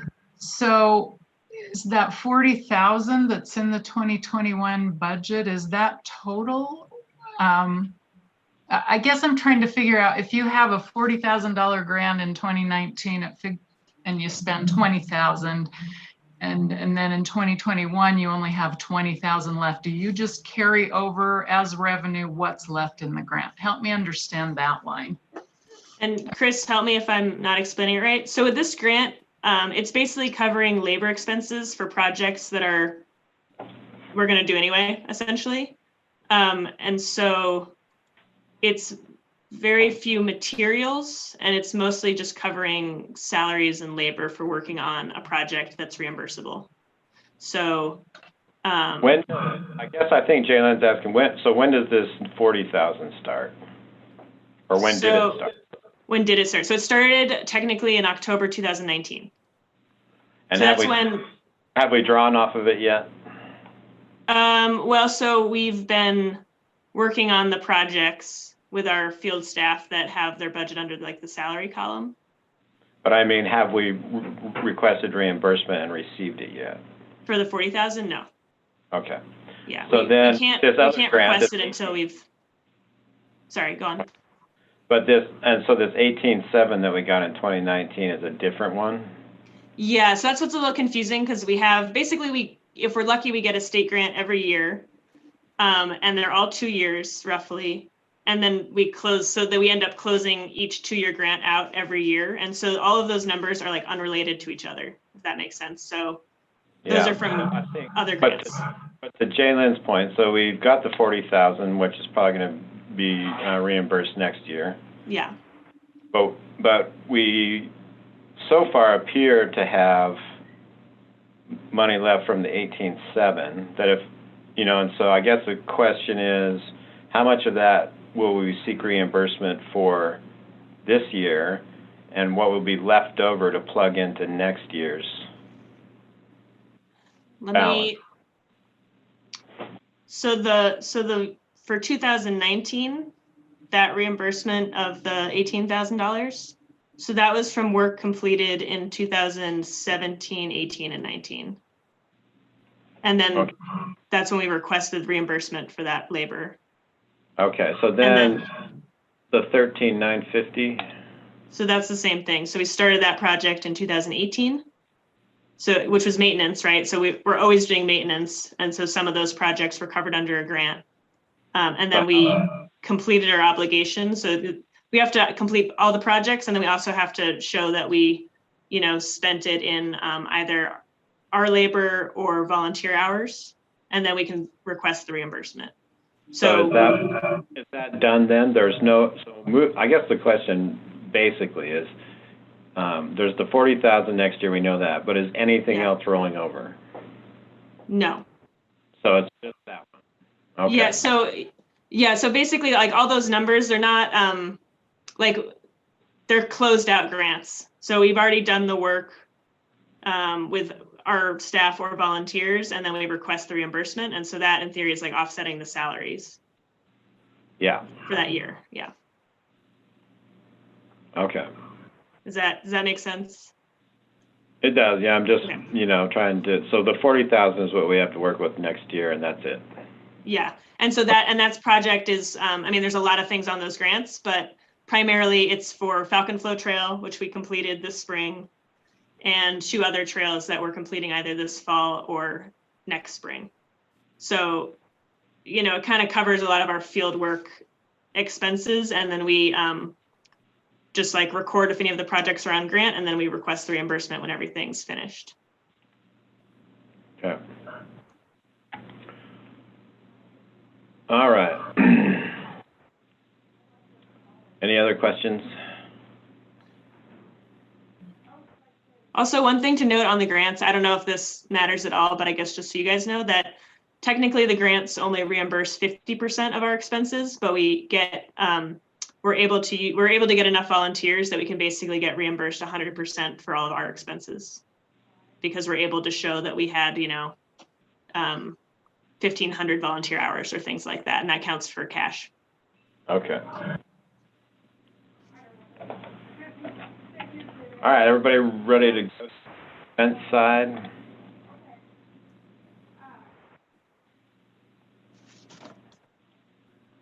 Yep.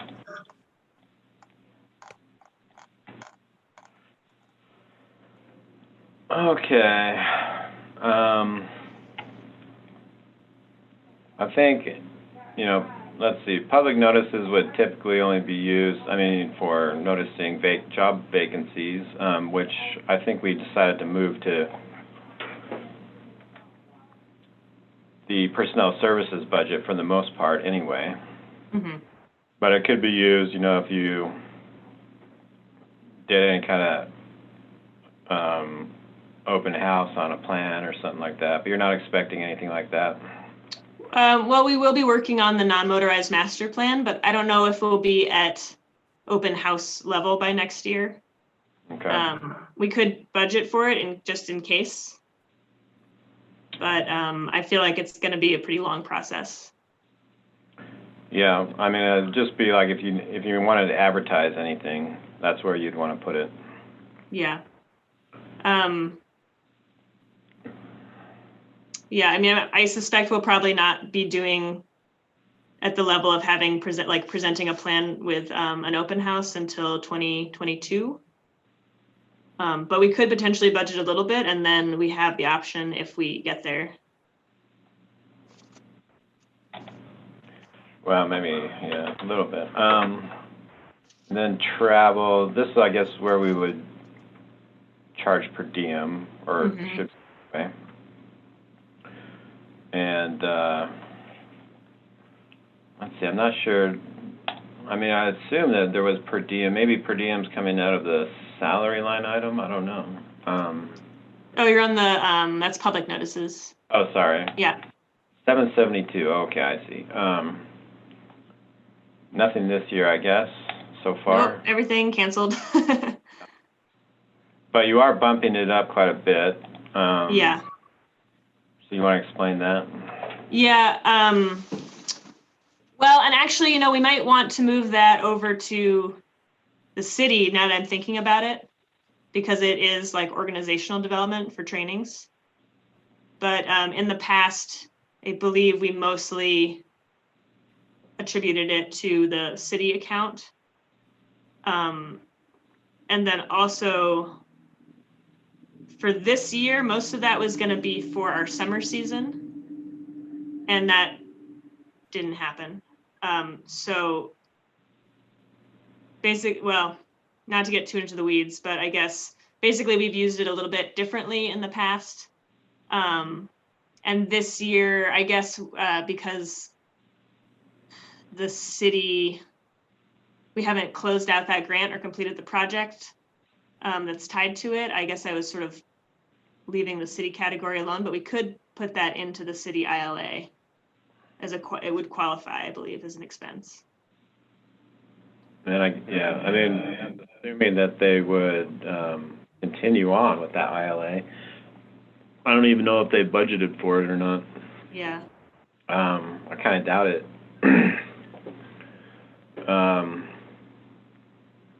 But yeah, I would leave this just for non-grant reimbursable per diem, potentially. One of the nice things about categorizing the city ILA revenue and expenses in two accounts is that we can easily run a report on that grant specifically. If all of the relatable expenses for this ILA get put into that line item, then running a report on that grant activity is really easy because we can run an expense revenue report without having to split things out from other lines, which is ideal. And so I guess what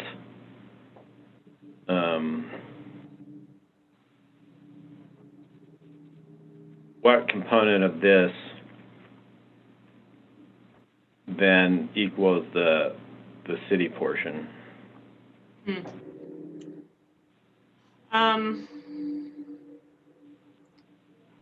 Well, I think all of it's eligible for that collective one-time expense of $1,500, but 15,000. Or sorry, 15,000.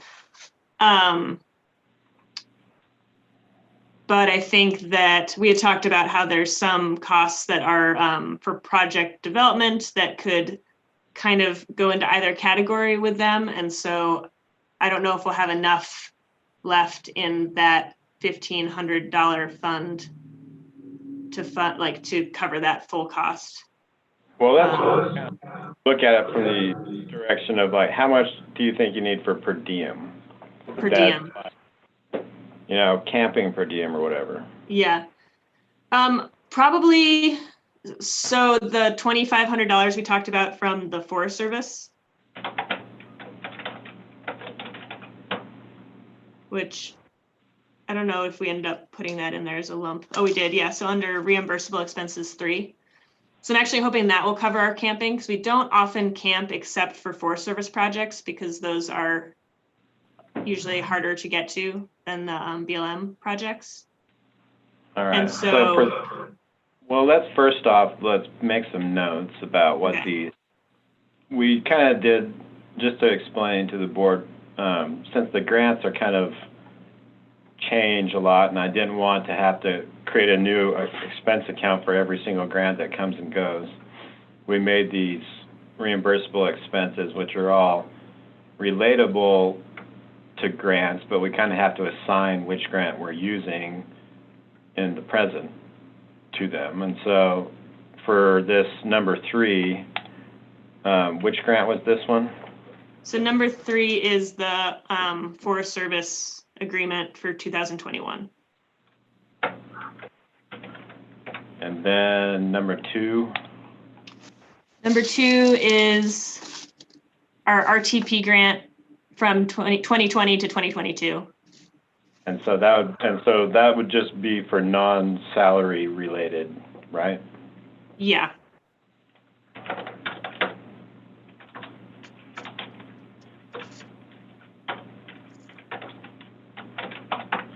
And then number 1? So that's the RTP grant from 2019 to 2021. Oh, okay. Which one was this? What was the year for this? For which one? Oh, that's number 2. What year was number 2 cover? 2020 to 2022. And number 1 was for what years again? 2019 to 2021.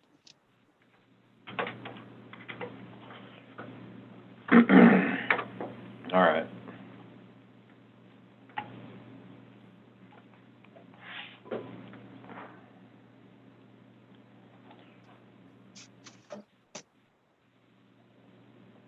So you're saying that your camping per diem might be able to come entirely out of this?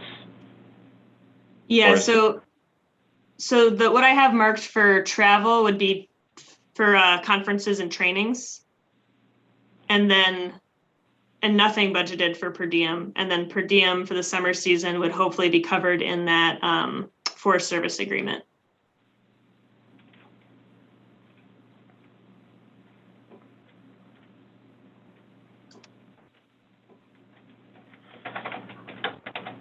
Okay, so I guess at this point, you have to explain the difference between the 860 training then and the travel. So, yeah, so training would be the cost for the conferences. So like the Professional Trail Builders Association fee is like $450 times 2. So that would just, cover the conference fees, and then travel would be per diem and cost of rental cars and things like that.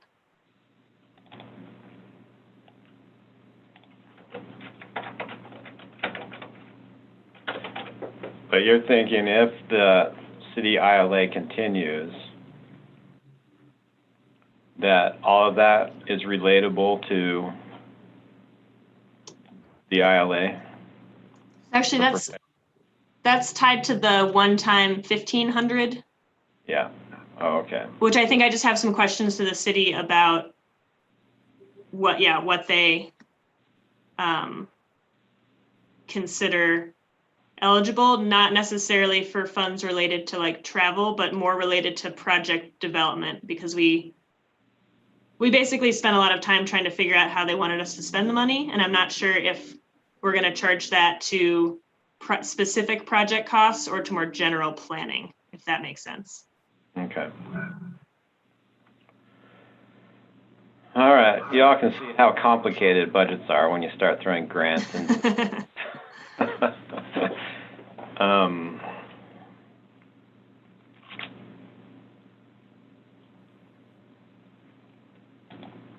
Office supplies, I guess in 2019 you spent close to 1,000.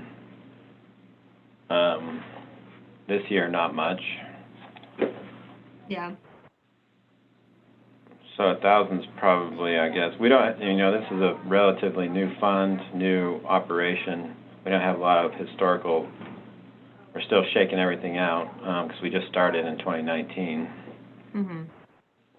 But this is a good number based on 2019. Equipment, supplies, and maintenance. I guess we can see what's been charged to that in the past.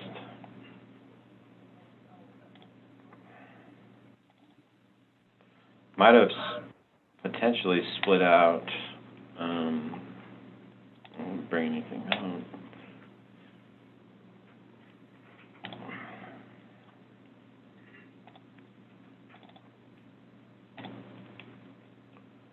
Some hardware store expenses. Looks like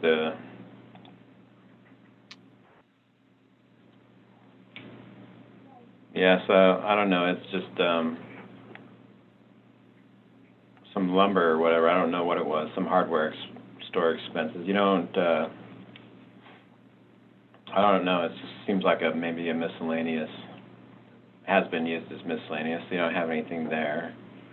Yeah, I've been I try not to use that category, because most of our things are reimbursable, but then miscellaneous supplies is where I've been putting, if we have to buy some screws from Turner, things like that. All right. So paved path maintenance is also in this budget, and we have a schedule to contribute $100,000 a year toward it to save up for these big maintenance expenses associated with elevated bike path, pedestrian bridge, and all of the old highway that got turned into a bike path with a state grant. That goes all the way from Lions Park to 313. It's fairly significant, but they're kind of like big expenses that pop up every once in a while, so we decided to save up for them. So basically I just budget to spend the entire balance, and if we don't spend the entire balance, then it's no big deal. But if we have to do a big crack seal or seal coat or some major repair on the bridge or the elevated bike structure, we know that the money's already budgeted to be spent.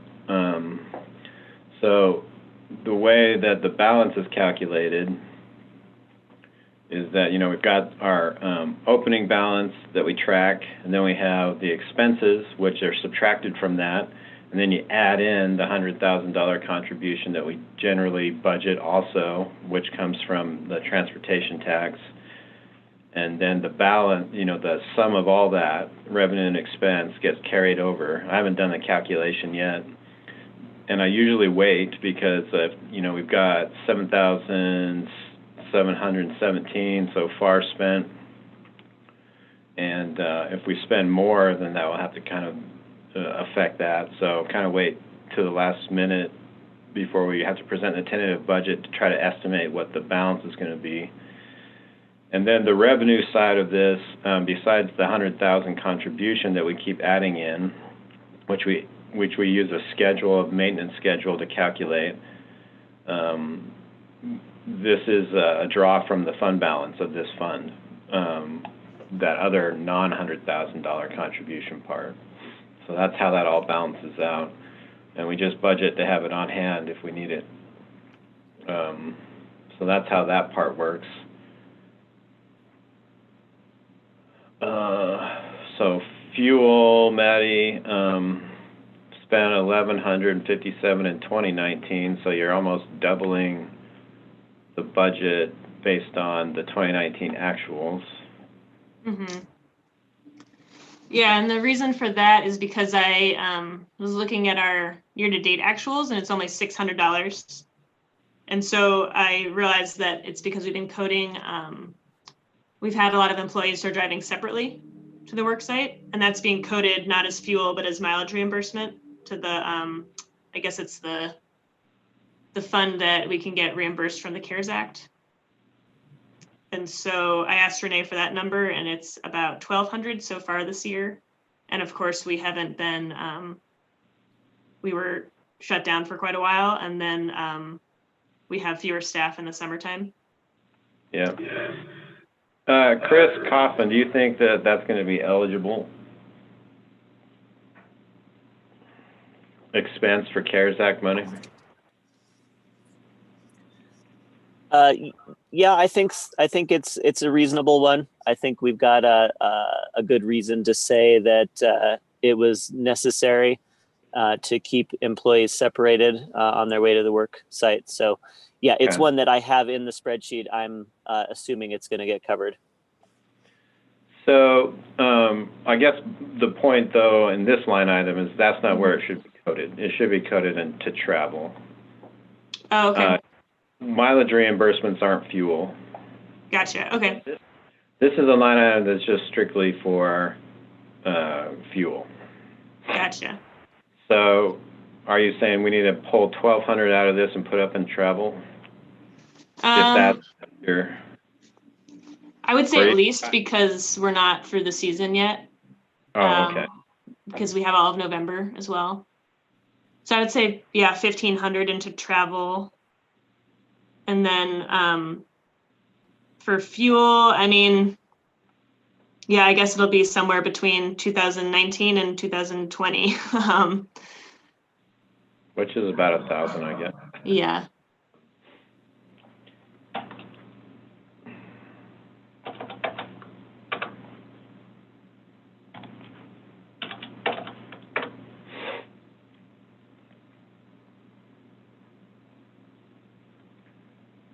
All right, and then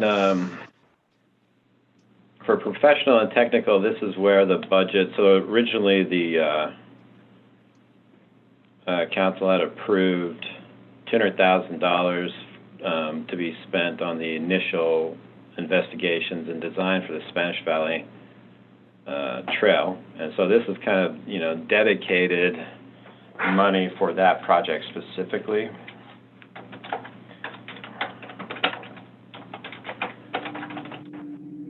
So you can see we've spent $1090, which is why it's not, this 2020 budget is not $200,000 because we spent some amount. So if we end up spending more this year, then that amount will be deducted again from that original $200,000. And what I budget for 2021 is going to be, the what's left of that balance. If we don't spend anything, then it's going to be the same. And if we do spend something, it will just end up being that much less. And then again, in our contribution from the fund balance, we'll pull that add that number in, and so we're bringing it back into the budget. And it will be, the balance. And so that's a line item that's specific to Spanish Valley Trail, and potentially, since this line item is used for that specifically, if we were going to bring in hotspot money and spend it for the Spanish Valley Trail, I would think that we would, budget the expense there and then pull the revenue in somehow also. So I guess that's a question, do we want to budget for the hotspot funding? It's not if it doesn't happen, it doesn't happen. But if it does happen, and we want to be able to bring the money in and spend it. If we don't have a budget for it, then it would be a substantial increase to this fund, which means we have to go to a public hearing to increase the budget in order to actually use that hotspot money. We know it's not a for sure thing.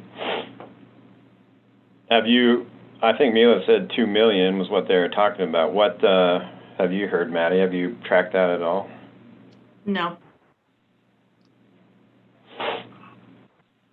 So I guess, that's a question maybe for the board is, do we want to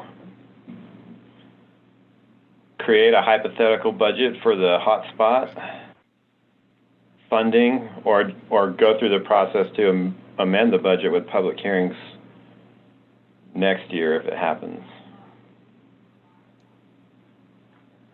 I would rather make a budget this year and not have to go through the public hearing. Yeah, I think I agree. And like I say, it's no big deal if we budget the same amount in revenue and expense, then it comes out to net zero in the wash, and if it doesn't happen, then it just doesn't happen. And so I guess at this point, I'm going to plug in 2,194,10, and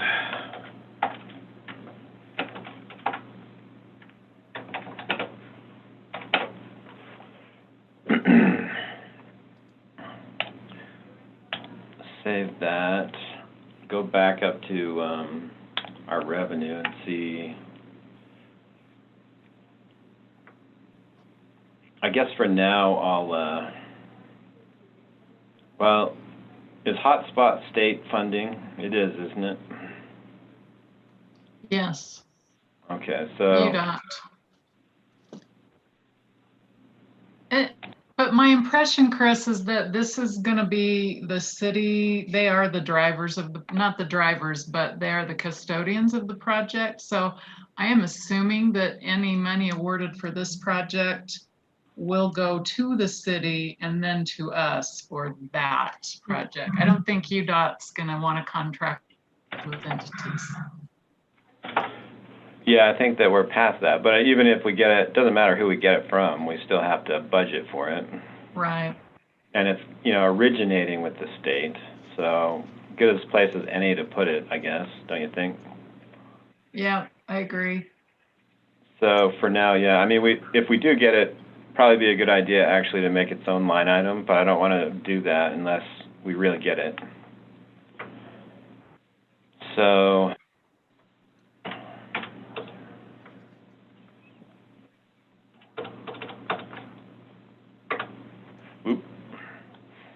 oh, that's the wrong item there.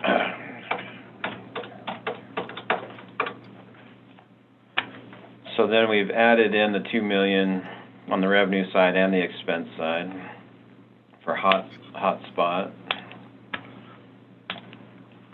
All right. So Chris, let me just say one more thing. This Okay. of course is probably not how it's going to be panned out, but at one point Kaylin made 3 alternative packages of spending, which, allocated different amounts to 3 projects. And in none of those projects was Spanish Valley Trail less than $2,100,000. In one scenario, it was 4.2, and I'm very certain it's not going to get that much funding, but I don't know. I might go with 2.5 just so you don't have to do another public hearing. It could be as much as 2.5. In fact, UDOT has, I have not seen the email yet, but I've heard of an email from UDOT saying you guys aren't going to get stamped concrete. You're going to have on the parking, dispersed parking, which will greatly decrease the amount of money that goes into the parking, which might increase money for Spanish Valley Trail. So one way to say I might put 2.5 million in that line.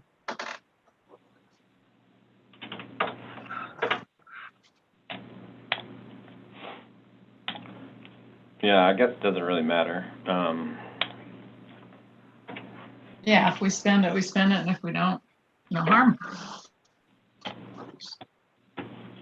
All right.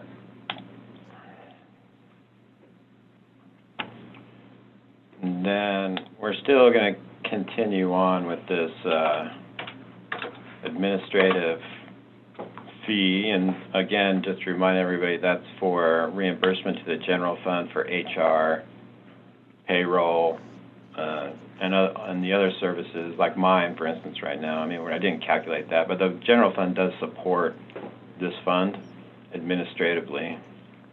And this is a calculation based on, you know, the cost, total cost of administration, and then we divide that by the average number of employees in the county, which is and then creates a per employee cost, and that's how we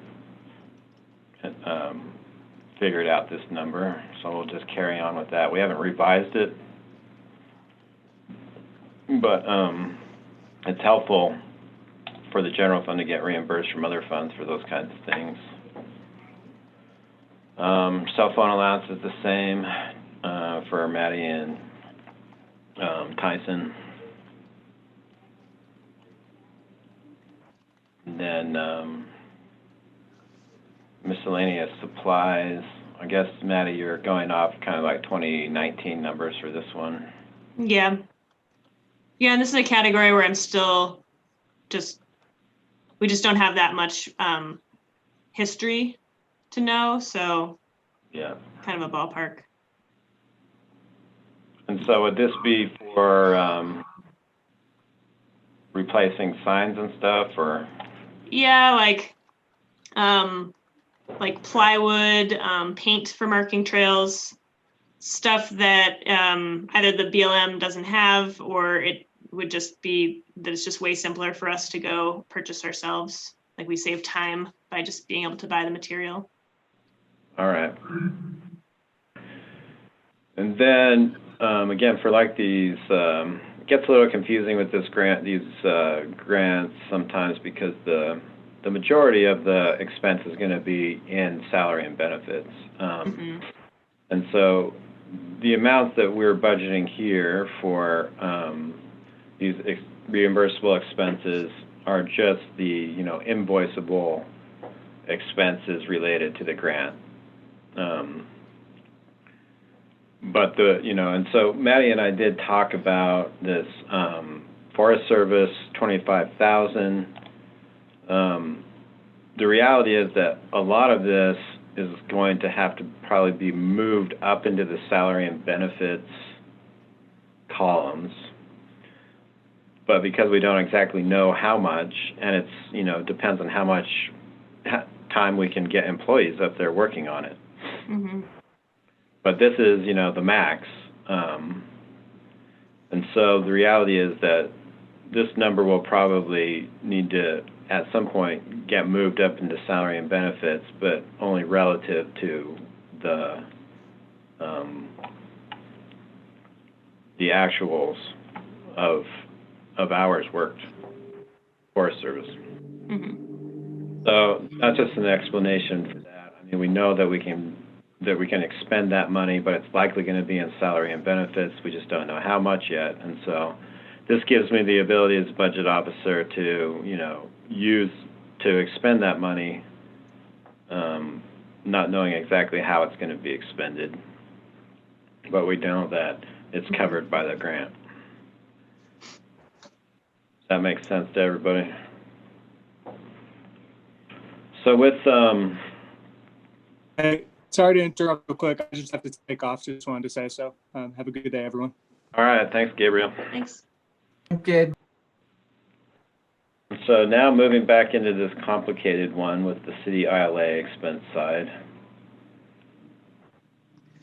And actually, I was looking at it right before the meeting, and I think we had talked, Chris, you and I had talked about, because we're going to reimburse the city So we are going to be the recipients of the grant reimbursement, and then we're basically treating the city like a subcontractor, and we're going to give them back 30,000. And so I think we were talking about putting that in as an expense in here, and I think I just did it wrong in Excel, and it didn't. It's not in there. So yeah, and it's so I mean more or less, yeah. The ILA expenses. You know, are going to be a combination then of the city's contributions plus the outdoor recreation grant expenses. And so I don't think that that's plugged in here. Plus our contribution. So it's a little convoluted, but instead, you know, for this year, the proposal, you know, from the city was instead of the city paying us $30,000, we got a grant. The UR grant included what, about $60,000 for the bathroom, right? Which was the city's project. It's associated somewhat with the skills park, but it was planned before the skills park, and so it's kind of those projects were combined. And so the city was going to pay for the bathroom, and then we were going to use that expenditure to seek reimbursement on the $78,000 outdoor recreation grant. We'll bring the full $78,000 in, and then instead of giving the city $60,000 for their bathroom, which is a part of the grant, we'll give them $30,000, which comes out in the wash as if they gave us $30,000. And so that, you know, that's what we were talking about with Chuck Williams on how to balance that all out. But we have to budget to send the city the $30,000, which hasn't happened yet in this budget. And so you're expecting Maddie to do that in 2021, right? Yeah, I don't think we're going to be able to close out the paperwork until January or February. All right. So we do need to put in $30,000 back to the city to reimburse them for the half of the bathroom. And we do also need to figure out, you know, our actual expenses, what they'll end up being for this year as well. But we do know that we're going to send the $30,000 back to the city. But all right. So a little bit more figuring on this year's budget, which we haven't really plugged in, but we'll work through that. It's a bit of it became kind of pretty complicated in a lot of different ways. And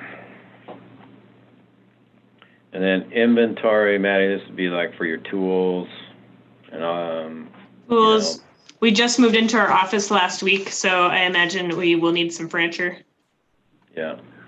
So furniture, tools, any kind of computer hardware and stuff like that. Did you detail this out at all, or is that just a guess? For inventory? Yeah. So yeah, so that includes my notes on here. That includes like where we get ArcGIS, Adobe, Gaia GPS, so some software. So that's factored in. Estimate for tools is factored in, and then furniture I just kind of estimated. Well, your GIS is coming from the enterprise license. Do you actually? What do you mean when you say GIS? Well, I guess is Matt on here? I thought that we had to get maybe another license so I could have access to more features. I could be wrong about that. No, it's everything's included in Matt's budget. Oh, okay. You don't have to pay extra for anything GIS related. Okay. But I mean, it's still pretty close to what you spent in 2019. Yeah.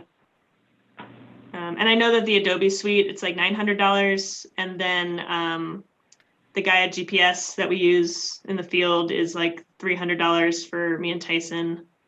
And then an office chair is, I don't know, a few $100s. So, and then sign orders. And so some of that will come out of the reimbursable fund.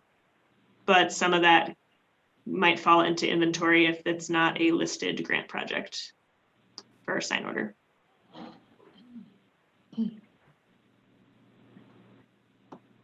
All right. Yeah, I don't know if I would find this to be inventory. Maybe. Around here, they're kind of consumable with people pulling them up and throwing them off cliff or whatever they do with them.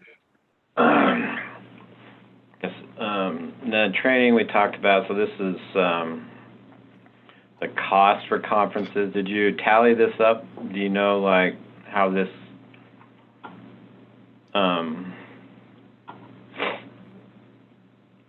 How did you come up with 3,000? Or I guess we kind of been around, but. Honestly, I asked Mila what they usually budgeted because we didn't really have that as a category. So, you know, I know that I know concrete numbers for some of the ones we'd like to go to, but also I think in the past we haven't really looked into options. And I did talk to Renee a little bit about opportunities, and she had some suggestions for like management courses and potentially CPR training for some of our staff. So it's definitely an estimate with some ideas of things we'd want to pursue for next year. Okay. So there's contributions to others. We have historically given 2,000 to the Luna, which is the nonprofit that does the grooming on the trails up in the mountains in the wintertime for cross-country skiing. The reason why, there's also another thing to consider, I guess, is that I think that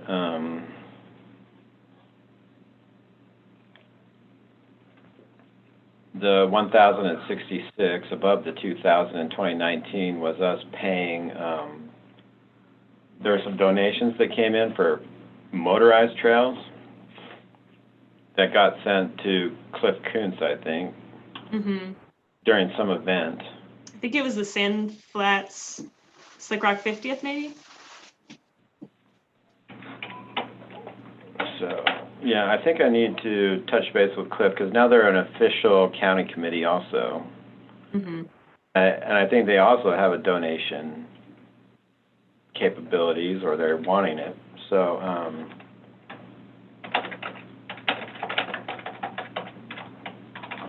I'll have to check with Cliff. It'd be, you know, just as good a place as any to put a budget for their donations and their expense. But I haven't touched base with Cliff about anything like that yet. All right, we're kind of running late now.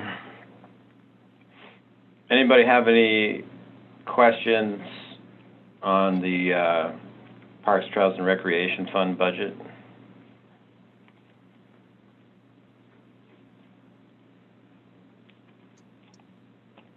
Okay. Yeah, it's kind of complicated because there's so many grants involved. But this is probably the lion's share of what we need to do. And then, you know, I'll fine-tune the budget, especially probably with regard to the city ILA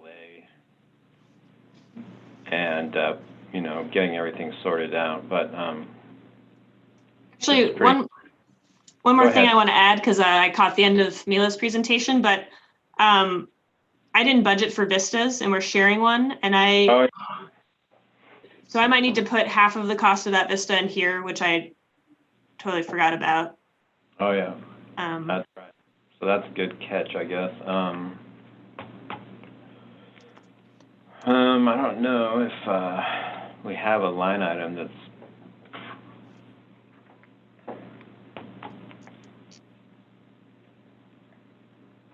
applicable.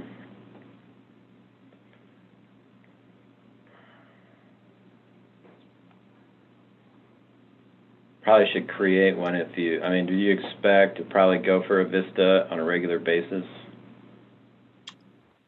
Yeah, probably sharing one. I don't know if we're equipped to have one full time since we're out in the field so much, but But I mean, doing like the sharing. Is it worth adding another account? I think so. Here. We have a desk for them, so why not? Yeah, I mean, you just have to realize once you create an account, it never goes away. I mean, but we honestly, should plug the number in somewhere. So it'd be, I guess, 3,300 also for you, or no? Mila was doing 2 though, and so 3,300 is the cost for one full, and so you're only doing a half, right? yeah, I thought it was more than that. I thought it was more than 3,300, but Well, I guess that. Elaine, do you know what the full cost is for one Vista? Because you're doing something with the Vista also, right? Yes, I budgeted 4,000, but it's going to be less than that. I think it's going to be about 3,500. All right. Well, Mila said 33. Okay. For a full Vista. Yeah, because I had 4,000 budgeted out of the SB 95 money, but it's not going to take all that.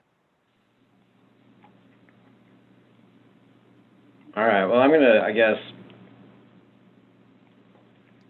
just gonna plug it in for now to the training line item, half of a full Vista then.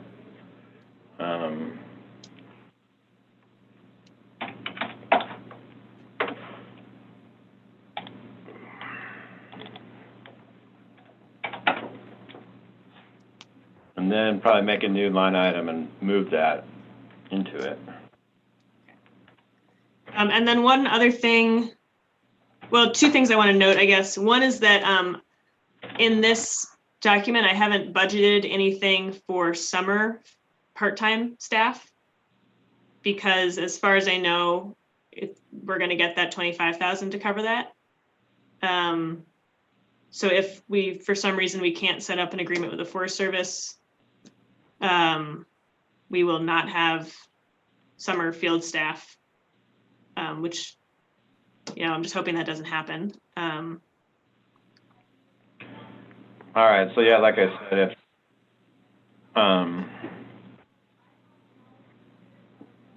if assuming it does work out, 25,000 mostly will probably get moved into the salary line, cover the part-time hours. It's just hanging out right here now, but it will probably get moved up here. Yeah. In salaries. Okay. Anything else before we move on to the next? Looks like up next we could do, yeah, we're behind a little bit. Better get going. Grant Center, is Verlene on? Are you on, Verlene? Yes, I am. All right, so you're just calling in, right? Yes, I am. Yes, is everyone ready to move on to the Grant Center? All right, thanks, Maddie. Thank you.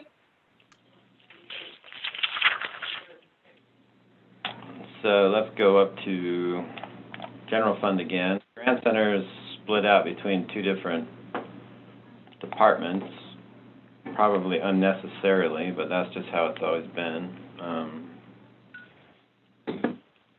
So first we'll start off with the senior citizens budget. Okay. And so I guess I'll verbalize more since you're just on the phone, Verlene.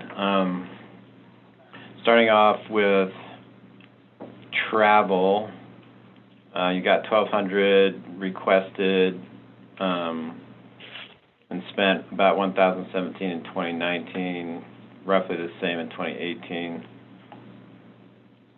So that's pretty close, a little more than what has been spent, but only by a couple hundred or less. Office supplies and expenses. This year is kind of high. Is that COVID related, Verlene? No, actually, that's the one that was coded wrong. Oh, okay. So, oh yeah, you asked for some changes. Yeah. I haven't done yet. Some miscode in 2020. So I figured I'd probably use about 1,700 of that after that was taken out. For this year, okay. for this year, yeah. Since yeah. And where did you say that one needed to be moved to? That needs to go into the into the community centers. One goes into equipment maintenance, the 600 and something, and the other one goes into building and grounds maintenance. All right. In the other budget, the community center budget? Yes, in the community center budget. All right. And then,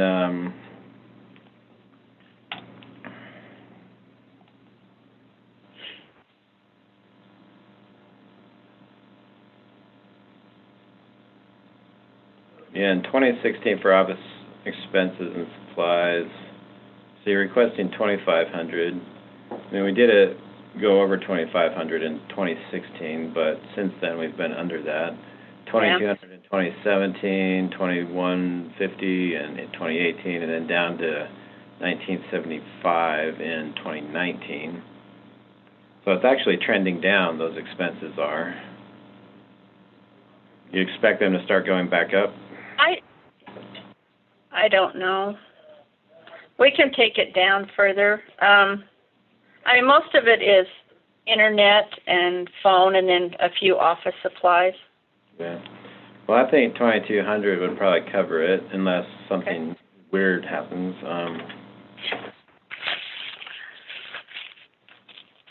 Then equipment maintenance, kind of similar scenario. Requesting 3, which is the same as what's budgeted, but it's...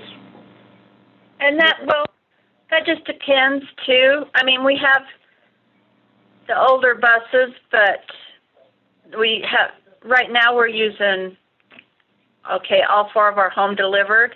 And if we keep, the 2 are really old. Okay. And if we keep using it, I mean, it would depend on how far we go into next year doing the meals and having to use all 3 trucks. Yeah, you're definitely using them a lot more with COVID. Yeah. Because and we can maybe explain to the board I mean, typically, we would have senior socialization lunch, which hasn't been happening since COVID. And so all of the senior meals are being delivered now, plus a whole bunch more, because of trying to keep seniors from having to go out. Are you still delivering over 200 per day? Yeah, we're right at about 200. Just depends on the day. So yeah, I mean. So Chris, are those COVID funding reimbursable costs? Well, how much have you been trying to split that out, Berlene? I mean, some of it's grant covered, and I think, didn't we get some increase in one of the grants? We did. Through the AOG, they take care of the nutrition part of it, and we have gotten more money, and I don't know how long that is going to last because our food costs have doubled. I mean, because our Nicholas orders used to be $3,500 a month. Okay, so they've more than doubled because we're at over $8,000 a month just on food cost, and that doesn't include all our containers that we do the food in. So our food costs have gone way up. If you figure, go ahead. If you figure the costs with all the employees, they're at least $10 a meal. Yeah. And we don't have 2 cooks that are out of AOG. It's Brooke and I cook, and Yordi and Brenda and Joe deliver meals. So, I don't know. I mean, Chris Coughlin, are you willing to work with Verlene to try to assess what could be, what could qualify for CARES Act money? Because, I mean, honestly, it really is. I don't know that our increase in our grant is going to cover the total cost of us delivering 200 meals a day to seniors. And, it's just, it's obviously cheaper to have them come to the senior center or the grant center, but that's not happening, and it may not happen for quite a while. So as it stands now, and Christina Sloan and Renee and I have discussed this, the Grand Center is probably going to be an extremely significant portion of the CARES Act reimbursement that we do, just from the employee expenses side. This is one area where we think that we can make a good justification that the employees are substantially dedicated to mitigating the pandemic.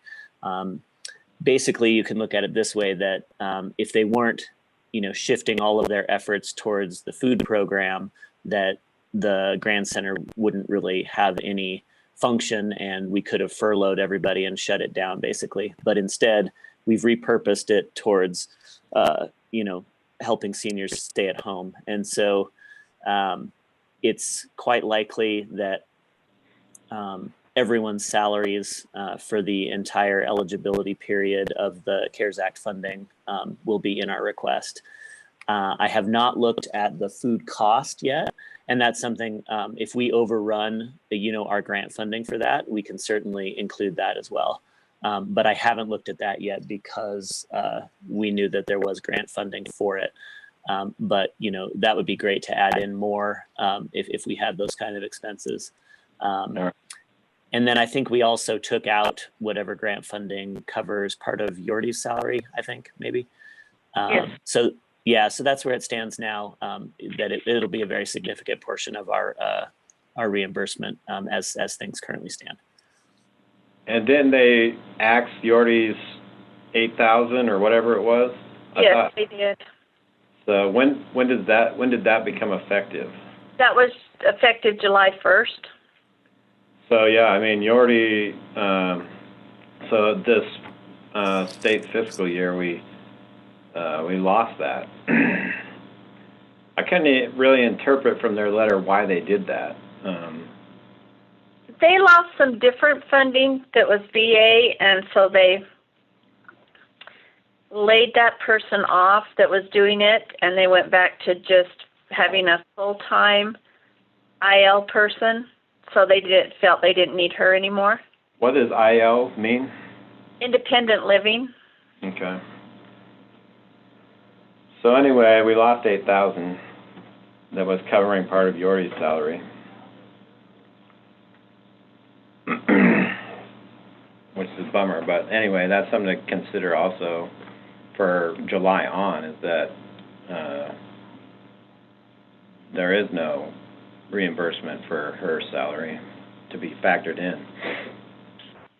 So yeah, it'd be $4,000 for the end of the year. Okay. Of our year. Revenue for that. What was the name of that grant again?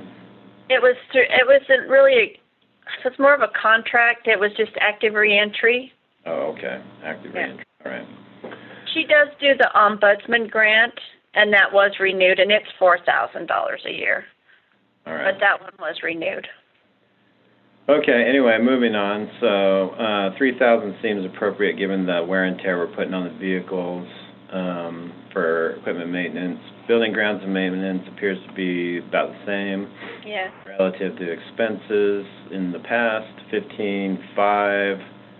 And it may be less than that this year because, we don't have anybody here, so I haven't been running the air conditioner in all the rooms, and so we haven't used the power, so it could still be lower than the 14,000. I'll reassess for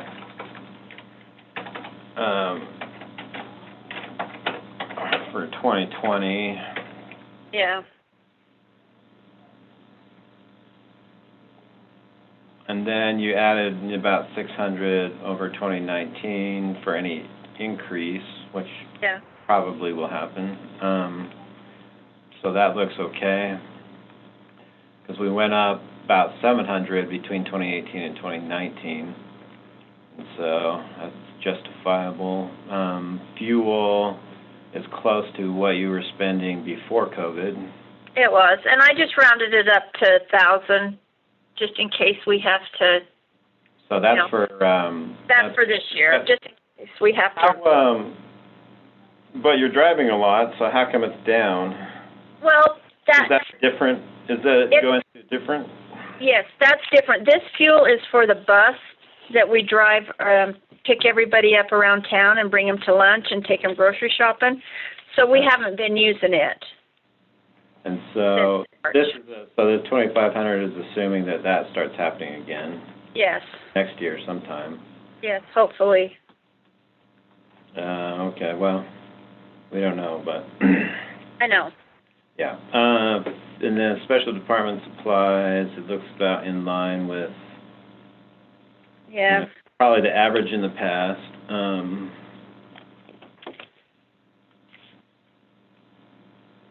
Yeah, it's a bit variable.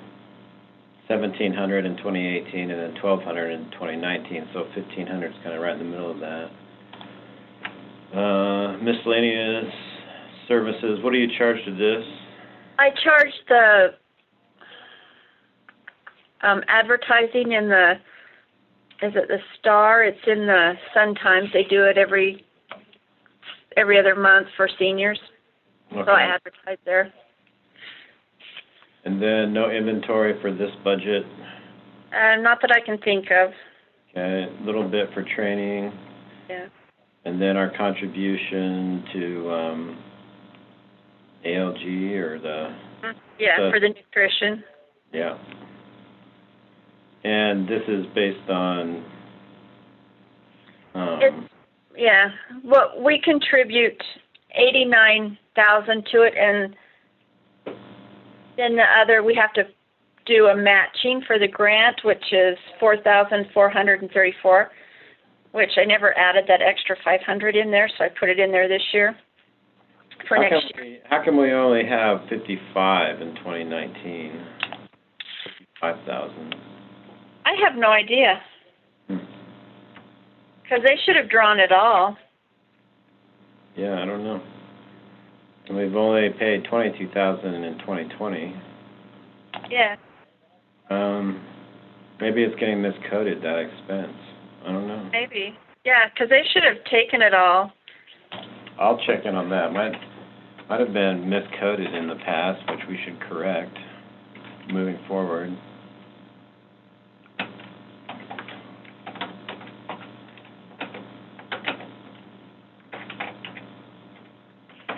I'll check in on that. All right, so this is half of Verlene's budget. Anybody have any questions before we move to the other one? Let's go to the community center then.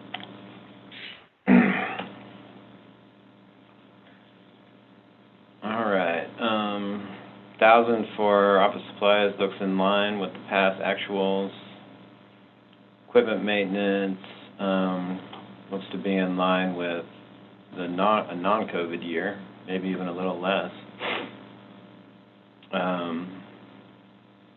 So this is where your maintenance for all of your vehicles. No, all the vehicles come out of the senior. Oh, what's this one for? This one, equipment maintenance, is for all my air conditioners and my ovens and stuff in the kitchen. Is your mixer working? It is, and we actually got our oven fixed, so we have the extra oven now. All right. You're doing a lot of cooking, that's for sure. Building grounds and maintenance, 4,000, which is considerably less than you spent in 2019, and a little bit more than 2018. Yeah. So that's probably good. You bumped it up though for 2020. Yes, that's because oh my gosh, I had a light put in over the door at the conference room. Mm-hmm.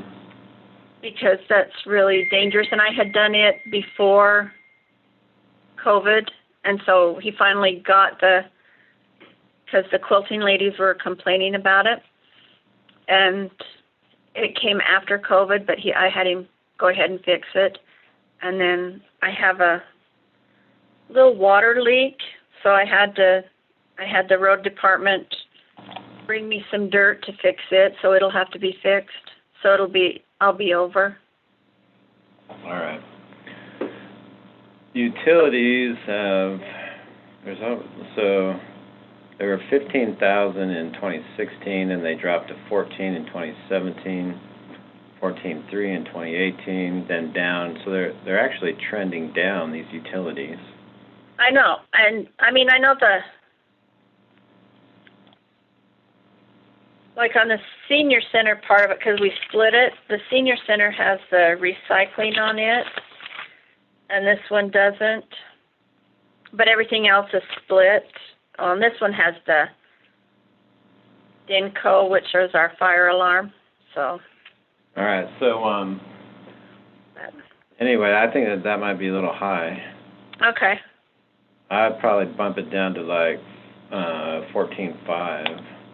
Okay. Might even be 1,000 less than that because it's trending down. I don't know why, but I don't either.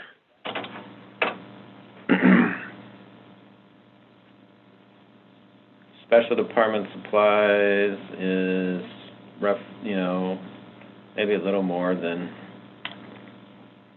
What do you charge to this one? All our cleaning supplies and just little things that, like if we paint or stuff, and we haven't done anything this year, so. Oh, and, sprinkling system outside.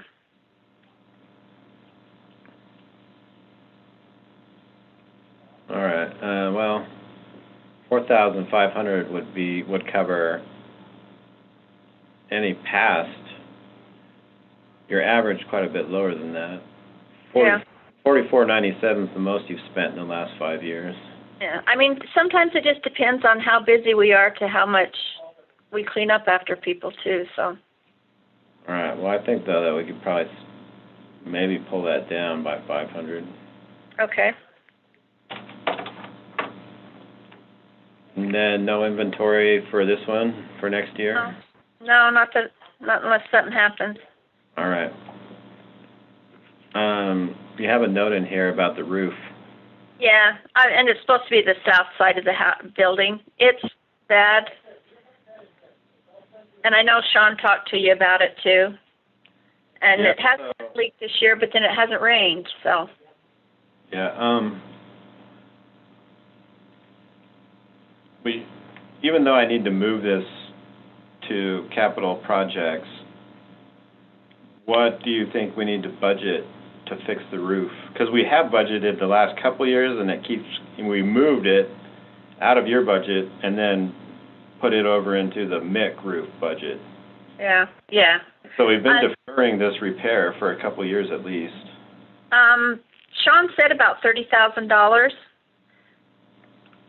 And I'm hoping that the one over the kitchen lasts too.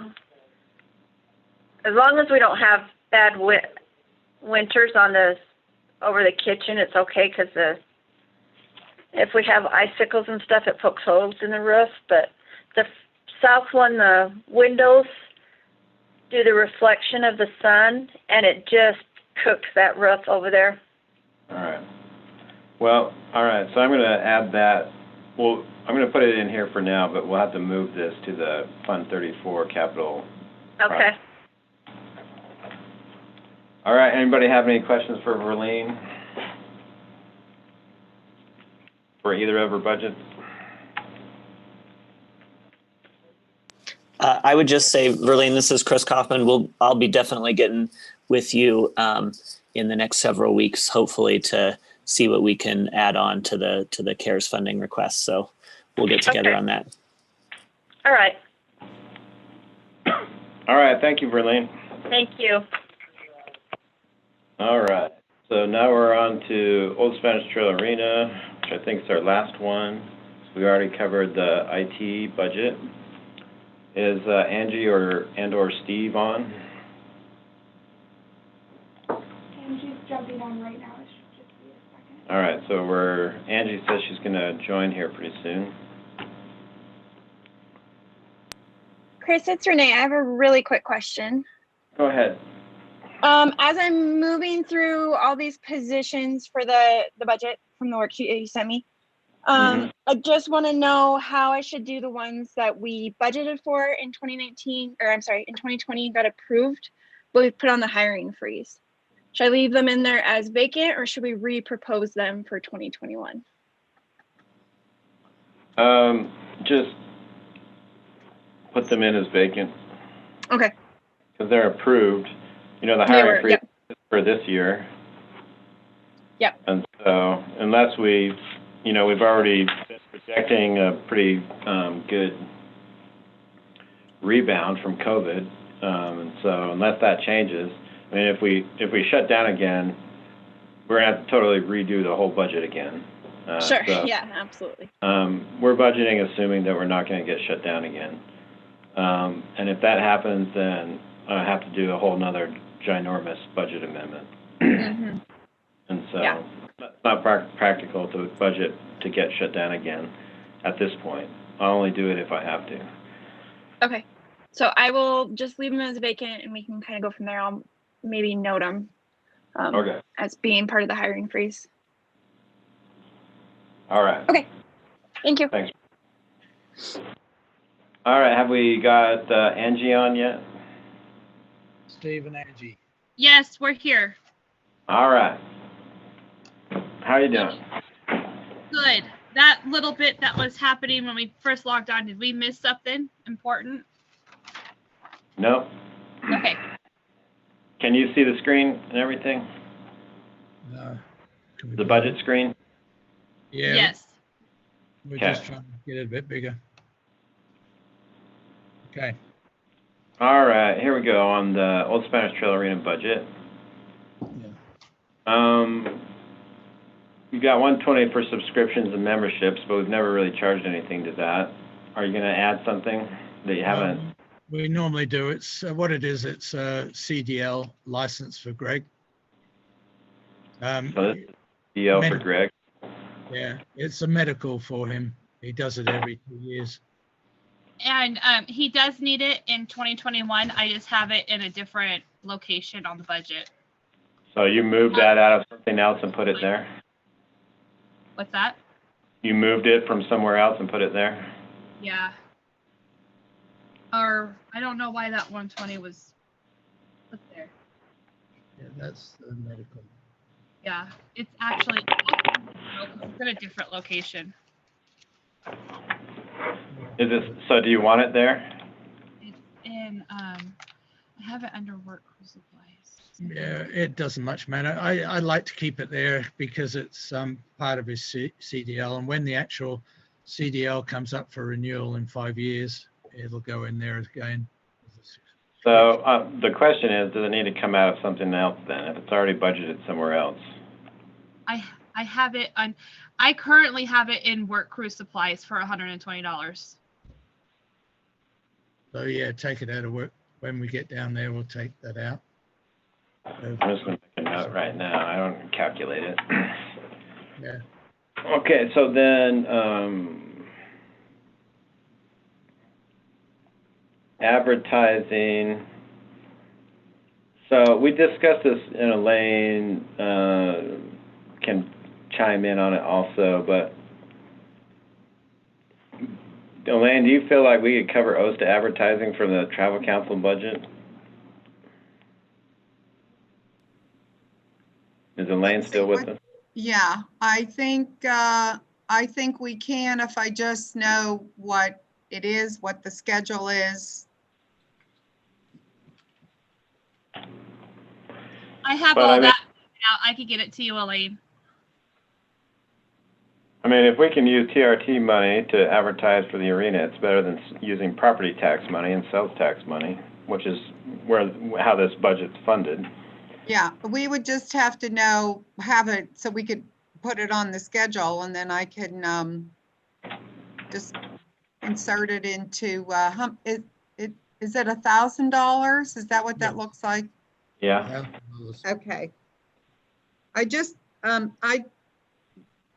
sent a budget adjustment over to Chris, but I'll go ahead and make it. I have a couple more things I'm going to adjust, and I'll add this into the advertising. Okay.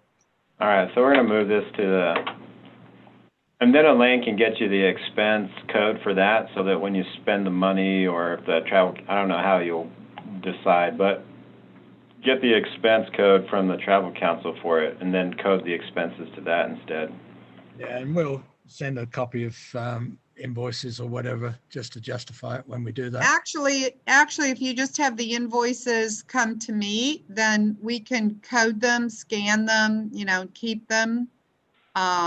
Because we'll have to put them into all of our documentation. We have a separate file for invoices and checks. So you can just change the billing address to my department. All right, you guys figure that out. We've only 15 minutes left. Okay. So you've asked for quite a bit for travel. You want to explain that? 2970. Yeah, let us click to the screen. And we're assuming that we've got no COVID, but you know, that could go by the board. So we've got for facility managers meeting up in Utah. That's $170. We've got a business course for Angie. If we can get hold of one, $100. So let's just hold on for a sec. So travel, you know, would be a lot of the departments are charging their actual fees for conferences and training to the schooling line item, and then travel is being reserved just for like hotel rooms, per diem, yes, that kind of stuff. So are you taking that into account that this shouldn't include? Yeah, it's under schooling for the other items. So the 2,900 is just for hotel rooms and stuff like that? Yeah. Well, I mean, it's a lot more than has ever been spent before, isn't it? I guess so. That's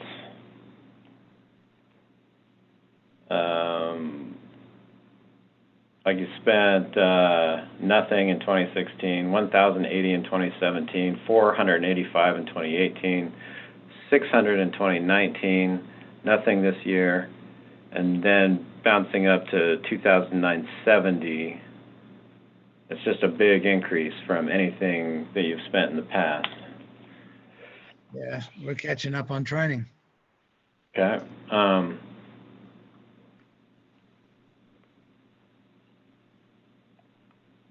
And you've calculated like how many people, how many hotel rooms, that kind of stuff? Yeah. Yep.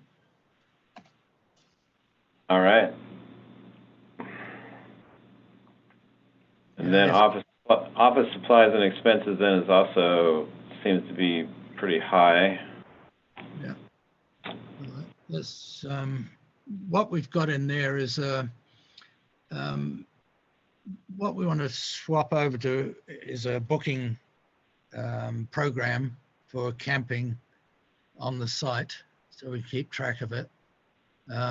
It generates invoices. It's probably $1,000 a year. It's not on a contract. You can bail out whenever you want. So we wanted to try it for a year and see if it helps. This year has gone crazy, and it's gone in peaks and troughs. But you know, when it's really busy, we need something to manage it.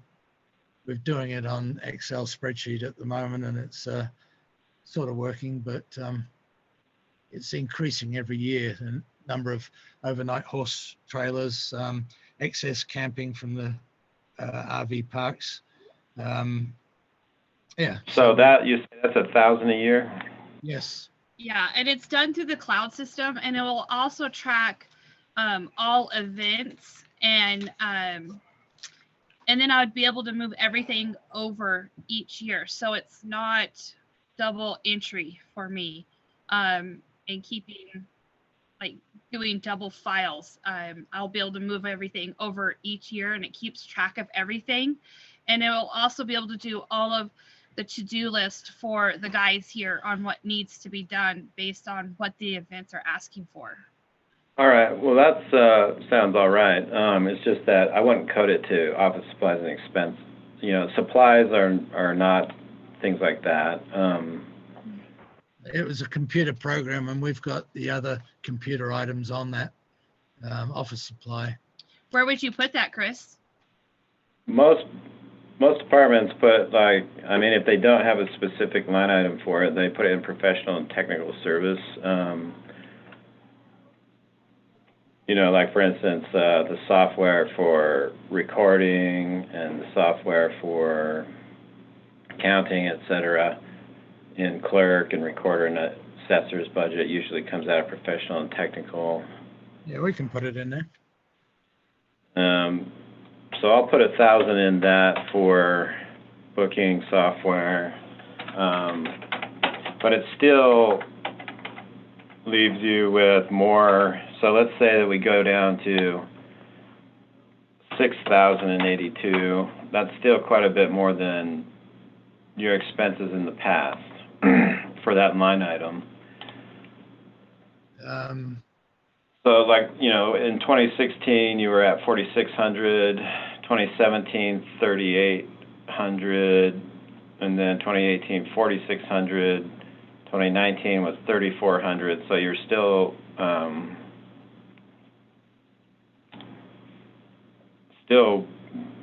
you know, a good 2,000 or 1,500 above prior year. Yeah, things are getting busier. If we hadn't had COVID, revenue would have been up substantially this year. Last year, 2019, it went up probably 100%. Getting close anyway. So, you know, we're busy as hell. And then also, I don't know how long the COVID expenses are going to go on for. That also takes into effect the signs that we've had to make to hang, along with the laminating pouches.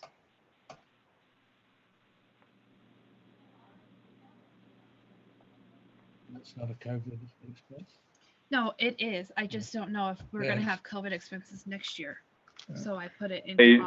Unless we get another grant, because CARES Act funding goes away. So it doesn't make sense to track COVID expenses if we're not going to get reimbursed for them. Right. So unless something changes, there is no COVID reimbursement for next year. Right, because some of those fees went up because I've been having to buy more laminating pouches, paper, and ink to make signs. Well, I still think you know, it just seems inflated to me. It is inflated, but it's inflated because we're expecting a very busy year. Well, 2019 was busy also, and you spent 3,400. Yeah, it's going to be in excess of 2019. Well, sure, but is it going to be, you know, almost 100% increase? We're gonna have the envelopes that we have to figure out what we're gonna do with too. The payment envelopes. Yeah. Oh. Oh, and the batteries. Batteries are expensive. Where have we gone up?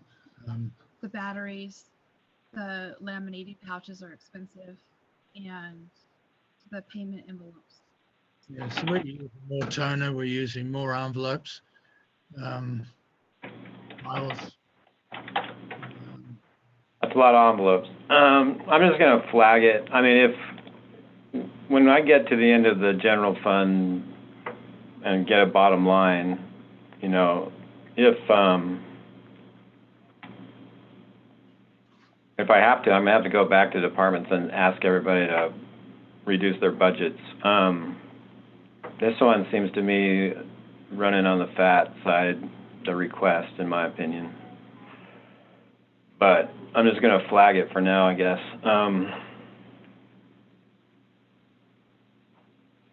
Because you know, I understand that we might be busy, but we're also needing to be conservative. We're going to lose probably $2.2 million in revenue this year versus what we collected in 2019. Yeah, it's going to hurt and require, you know, some recovery period. Even if we, you know, have a strong recovery from here on out, we're still going to lose that money.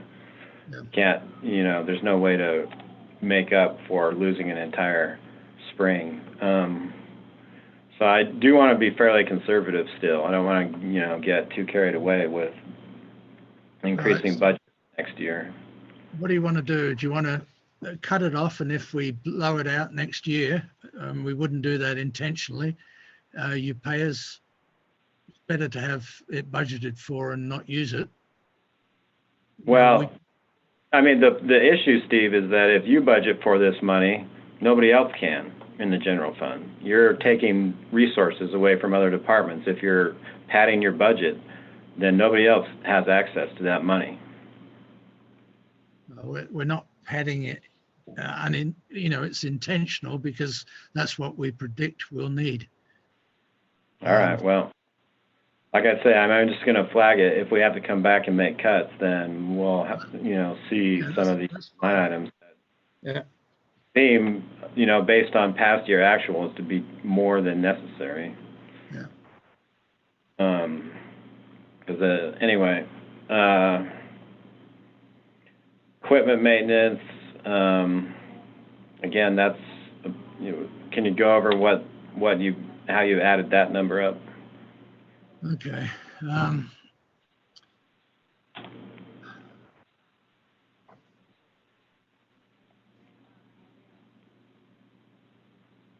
Should have sent you down a spreadsheet actually.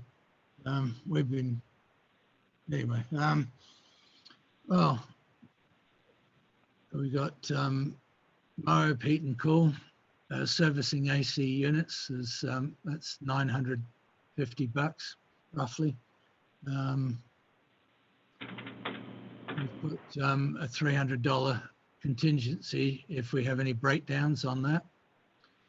We've got state fire. Okay. Yeah, they come about 3 or 4 times a year. It's $300 for them. Sorry, $360, $75, $400, another $300, and we've got a $2,700 sprinkler repair needed on the fire system. That's also by them. We can't get anybody cheaper to come down and do that. Backflow prevention valves, we got 5 of those that need it. Service, $400. Sound people come in to adjust the sound system, make sure it's good at the start of the year. That's $600. Elite Thrones pump out vault toilets, $340. We've got to replace a backflow prevention valve, which the guy that services them has refused to do unless we replace it. That's going to be roughly $3,000. So is that ball field related or just the whole? No, it's the arena. It's a 3-inch backflow valve. We might be able to get rid of that cheaper, but we won't know until we've got to buy one and make up some pieces to make it fit. And we're actually installing that rather than get a plumber. So it may be a bit cheaper, but I've allowed 3,000 on it. We've got a keypad to replace for, is that there or somewhere else as well? All right, well, we're running out of time, but maybe you can just send me your detail on some of this stuff. And one thing, I don't know if you remember in this software that you can do is if you right click on a field, you can create what's called a worksheet, and this is where you can enter in your itemized lists. Yeah, we did that last year, I think. Yeah, and so I realized we got the software up late this year, so but it's maybe I'll just leave this budget open for you so you can go in and create these itemized worksheets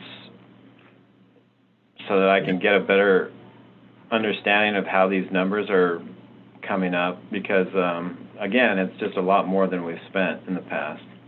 Yeah. By quite a bit, by more than double. Yeah. And so it's hard in the time we've got left to really assess it. But if you could either send me a spreadsheet or just, make the worksheet on here so that I can see it all.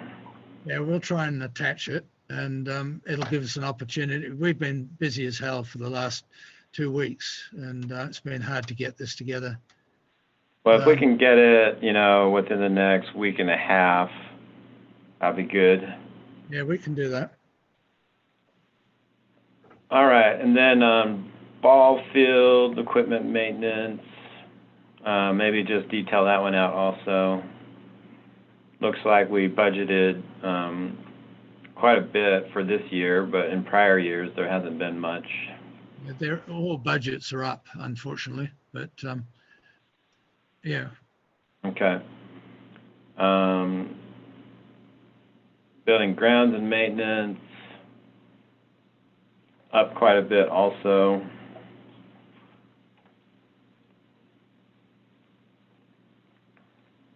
Yeah, I mean, I kind of need to see some more detail on this stuff to really see the justifications for these big increases. Yeah. Now, it's like, I can expect the cost of business to go up, certainly 5%, 6%, you know, but when we're seeing like, you know, going from 2019 actuals of 29,651 and then jumping all the way up to 43,000 in just a couple of years, that's a huge increase. It is. And so I guess I just need more justification on what that's about. I don't know that we have time to like go into all the details, but right now, but more detail is needed on that.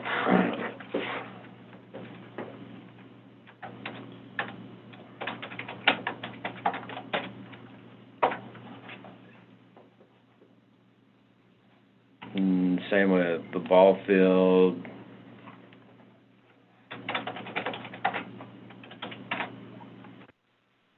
You know, part of the issue also is I'm predicting that we're going to get potentially a decreased contribution from the rec district for projects and M&O potentially, because their revenues have gone down pretty dramatically.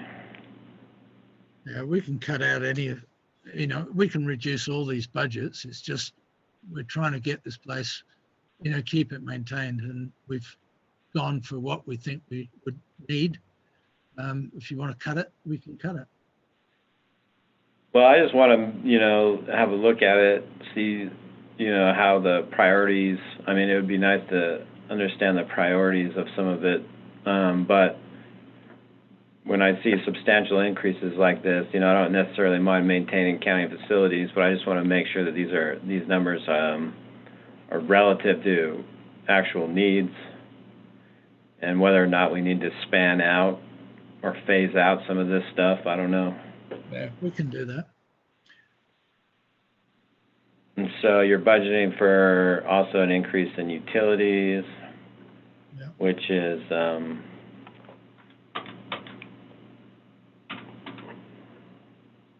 how did you calculate this one? We took 2019, we upped it because of the increased events. We've got a substantial increase in the number of events here, if they all go through. Having said that, we've got Team Rubicon coming up. Basically are not paying for, it's a government type training thing. And they're going to consume, they're coming in the cold weather, they're going to have heaters on in their arena. So it's bumped it up a couple of grand there for gas.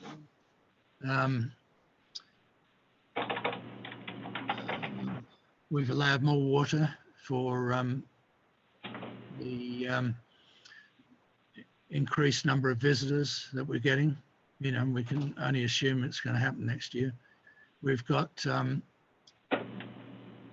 we've secured some water from the cemetery district. So there's another $600 there to pay for that, for the ball fields. What else? The And then the uppage and camping for more power and water Yeah, for the campers. More power and water for the campers. We've mentioned water, but anyway. So have you increased any fees associated with that? We haven't.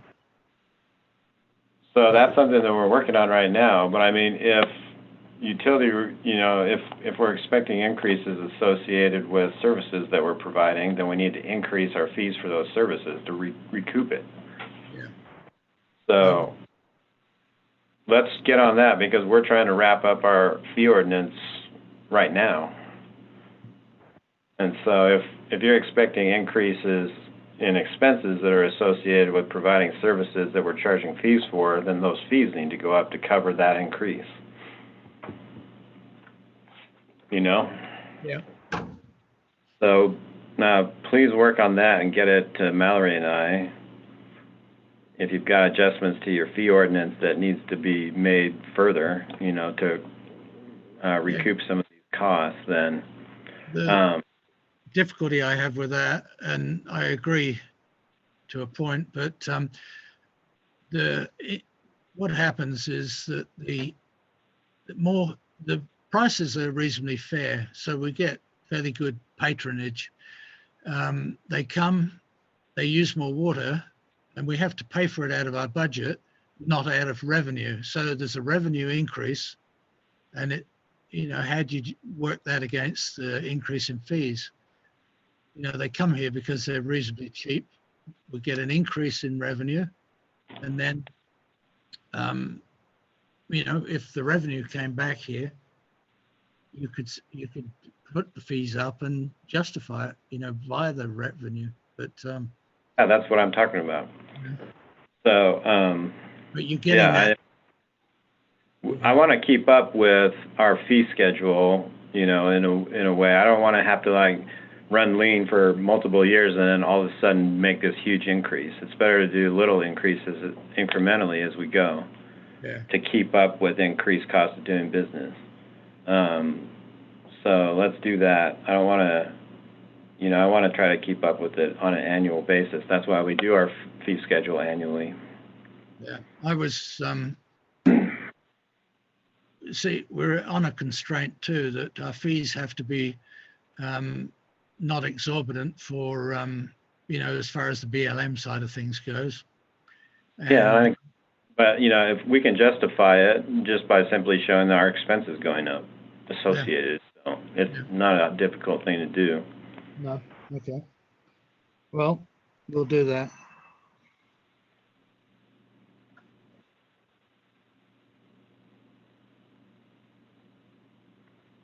Yeah, and since we did some, I guess, did you do some lighting upgrades on the ball field? The utilities actually appear to be trending down. We didn't use the ball fields very much. We haven't turned on the lights, but we do make a charge for that if we do use the lights. Maybe in 2019 it was 8,800.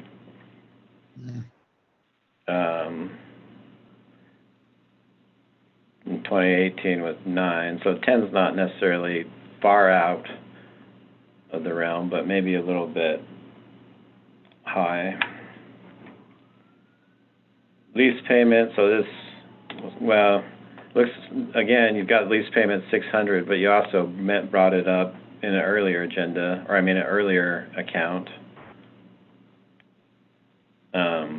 So make sure it's not double. We don't have anything in lease unless I put it there by error on the on the Cassell document. I don't know what you put there. In there, it's 600 probably for the cemetery water, but yes, it is. Yeah. List of another one. And that I put it on the utilities. Okay. Yeah. So we've doubled up there. Where was it on the other one? Utilities, and it's also in lease, so it's a duplication. Let's zero that one. Yeah. Where would you prefer it, in utilities or lease? Utilities, probably, since it's just water. Even though it may be a lease. Yeah. Utilities make sense. And And then fuel, you've got way higher fuel also. And that is because, let me go there real quick. The fuel, one, is because we're using our vehicles more. Two, we're mowing the grass more. We had to up both mowers and the weed whacker. So how much has it gone up from last year? Well, 2019 was $4,059, and your request for 2020 is $7,696. Yeah. So it's like, you know, a huge increase again. Yeah. Right. We'll look at that.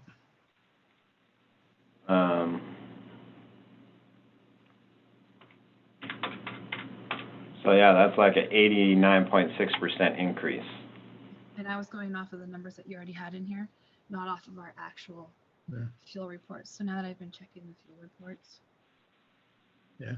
Yeah, we could probably reduce that. I think I think that could go down a lot.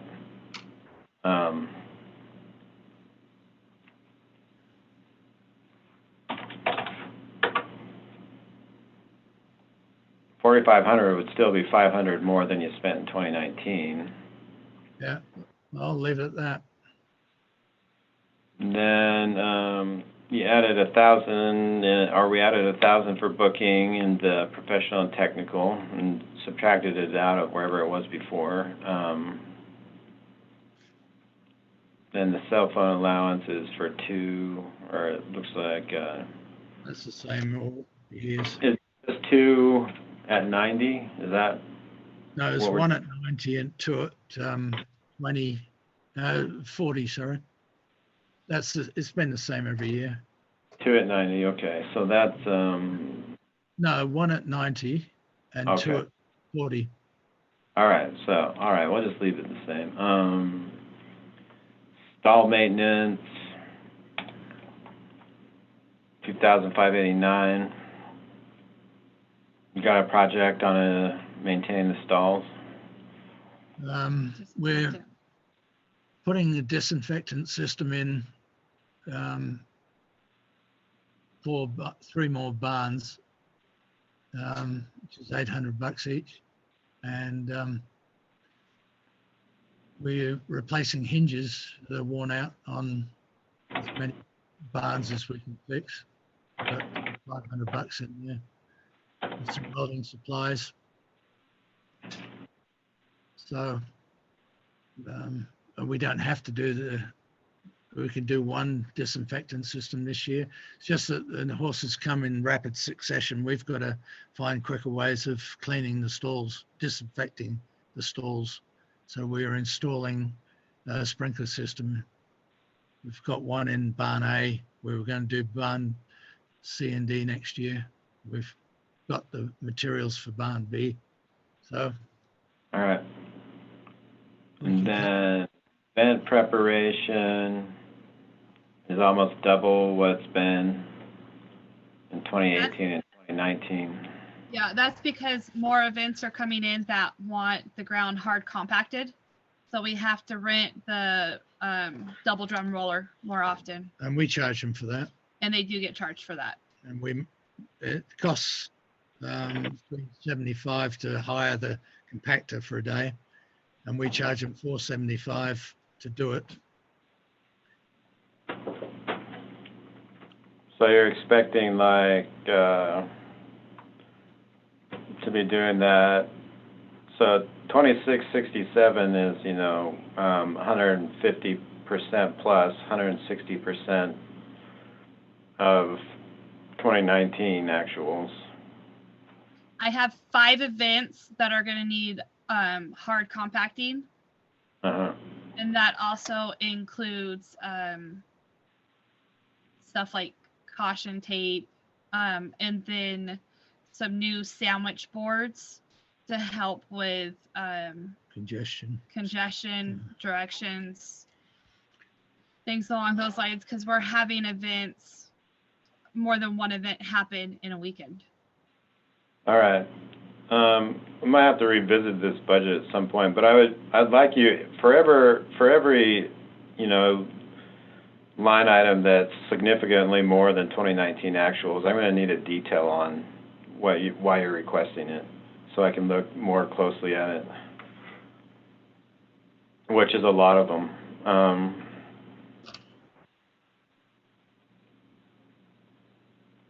Because, yeah, we're seeing a major increase in that from 2019 actuals.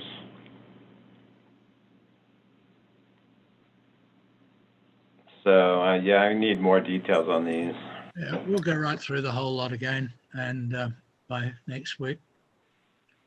We'll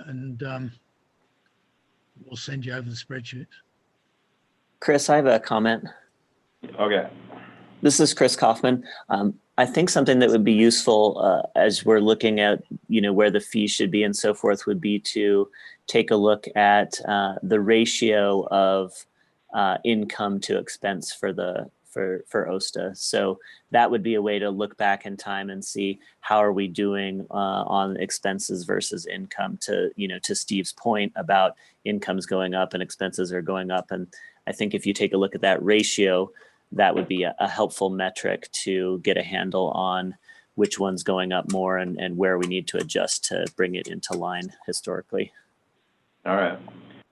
Yeah, I mean, because the revenue, it's helpful, but it doesn't even come close really to covering costs out there by any stretch.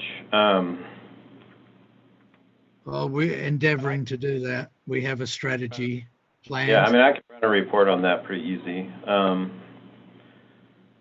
But yeah, I'm going to need more details on a lot of these line items where there's significant increases from past year actuals before I can really give any kind of stamp of approval on this budget.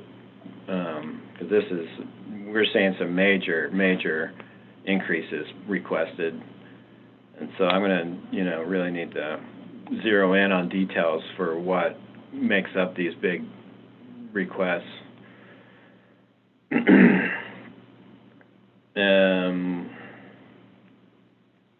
Event prep.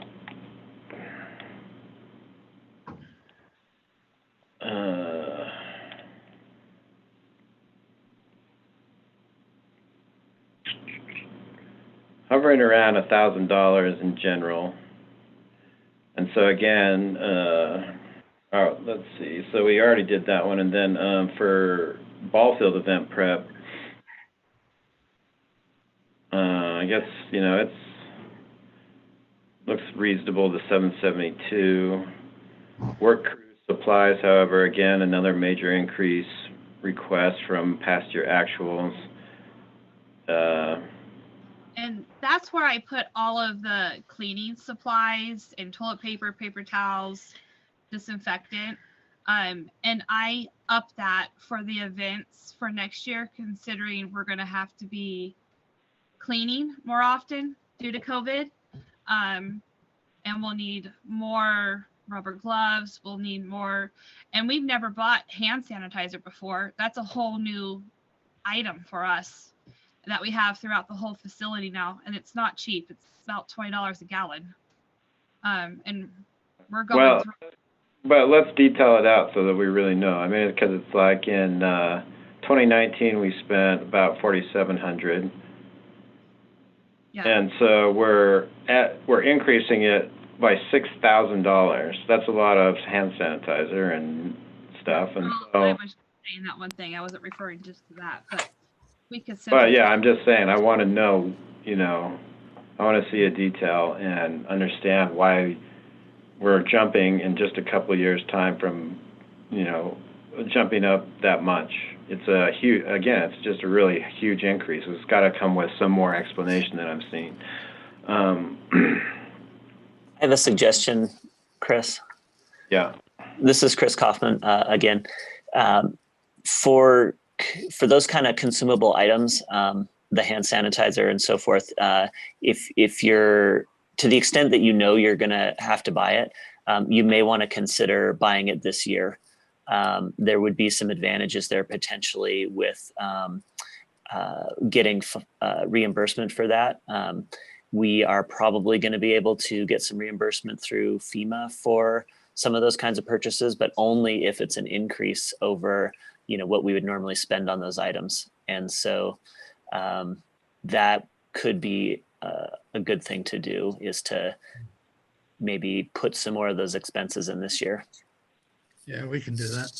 We anticipate keeping, we've got all these hand sanitizers around the place, into the external of the buildings, inside at request of Christina. But do you want, we anticipate that we'll keep them there in the future, and perhaps people won't use them so much in the future, I hope. But, what do we do with the darn things? Should we leave them on the wall or pull them off, or as soon as COVID goes away? We're thinking that it might well return several times in the future. Who knows? Might go on for a long time.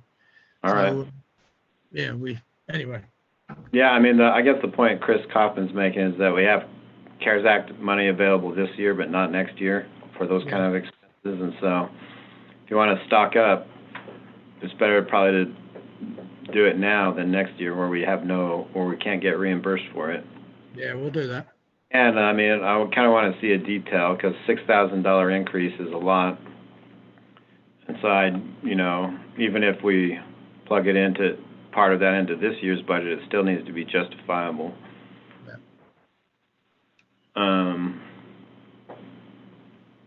And then supplies for the ball field is a little bit more than 2019, but not much, so that's probably good.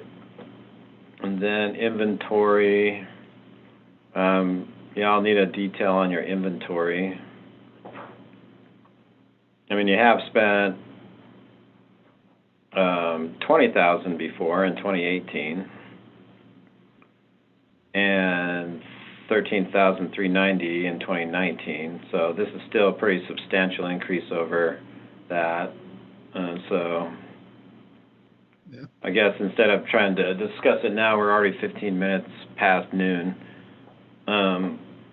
Just create a detail for me for that one also. Yeah, we've got detail. We'll do everything, and we'll send it to you. All right.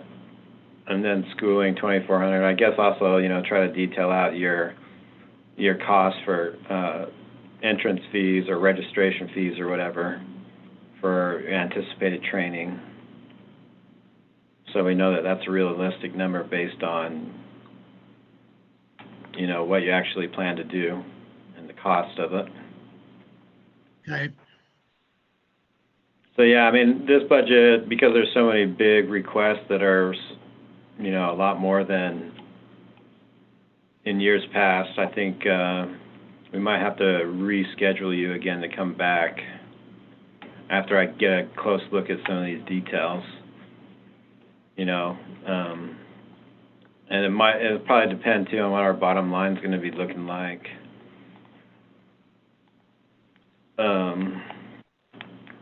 As to how much we have to cut out of general fund budget after all is said and done and all the requests come in. But yeah, I just need more detail and more time to review. What we've done this year is cut out 160 grand. Admittedly, some of them are wages, and we're trying to hold to that. But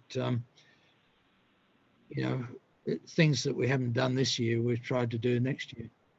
Okay. But anyway, we'll get you a report on that. I don't have necessarily a problem with increased maintenance out there, because I know it needs to happen, but I just want to make sure that the numbers reflect actual planned expenses, and on top of that, we may have to phase some of it out. If we can do that. If we can give you 160 grand back this year, we can do the same next year. But Yeah, and I get that. It's we had to make those big cuts this year because we're going to take a big hit revenue wise, and so it Yeah, we may do the both. same. But still, I just want to make sure that any increased request to a budget is justified, and I just don't have enough information right now for that. So. No problem at all. Okay. Anybody have any comments or questions for Steve and Angie and Greg before we move off the OSTA budget? Close the meeting. No. All right, thanks, Steve. Yeah, send that stuff over and I'll take a look Yeah, what's the deadline for that? as soon as possible. Yeah. So, I mean, I need to have the tentative budget presented to the commission in the first week in November, so we only have a couple weeks. yeah, so if we get it back to you next week, a bit later next week. Well, let's try to shoot for a week from now if possible, at the latest, and earlier would be better, but. Yeah, well, we'll do our best. All right. Okay, thanks, you guys. Thank you. Thank you. All right, anybody have any future considerations or other discussion topics before we close our meeting?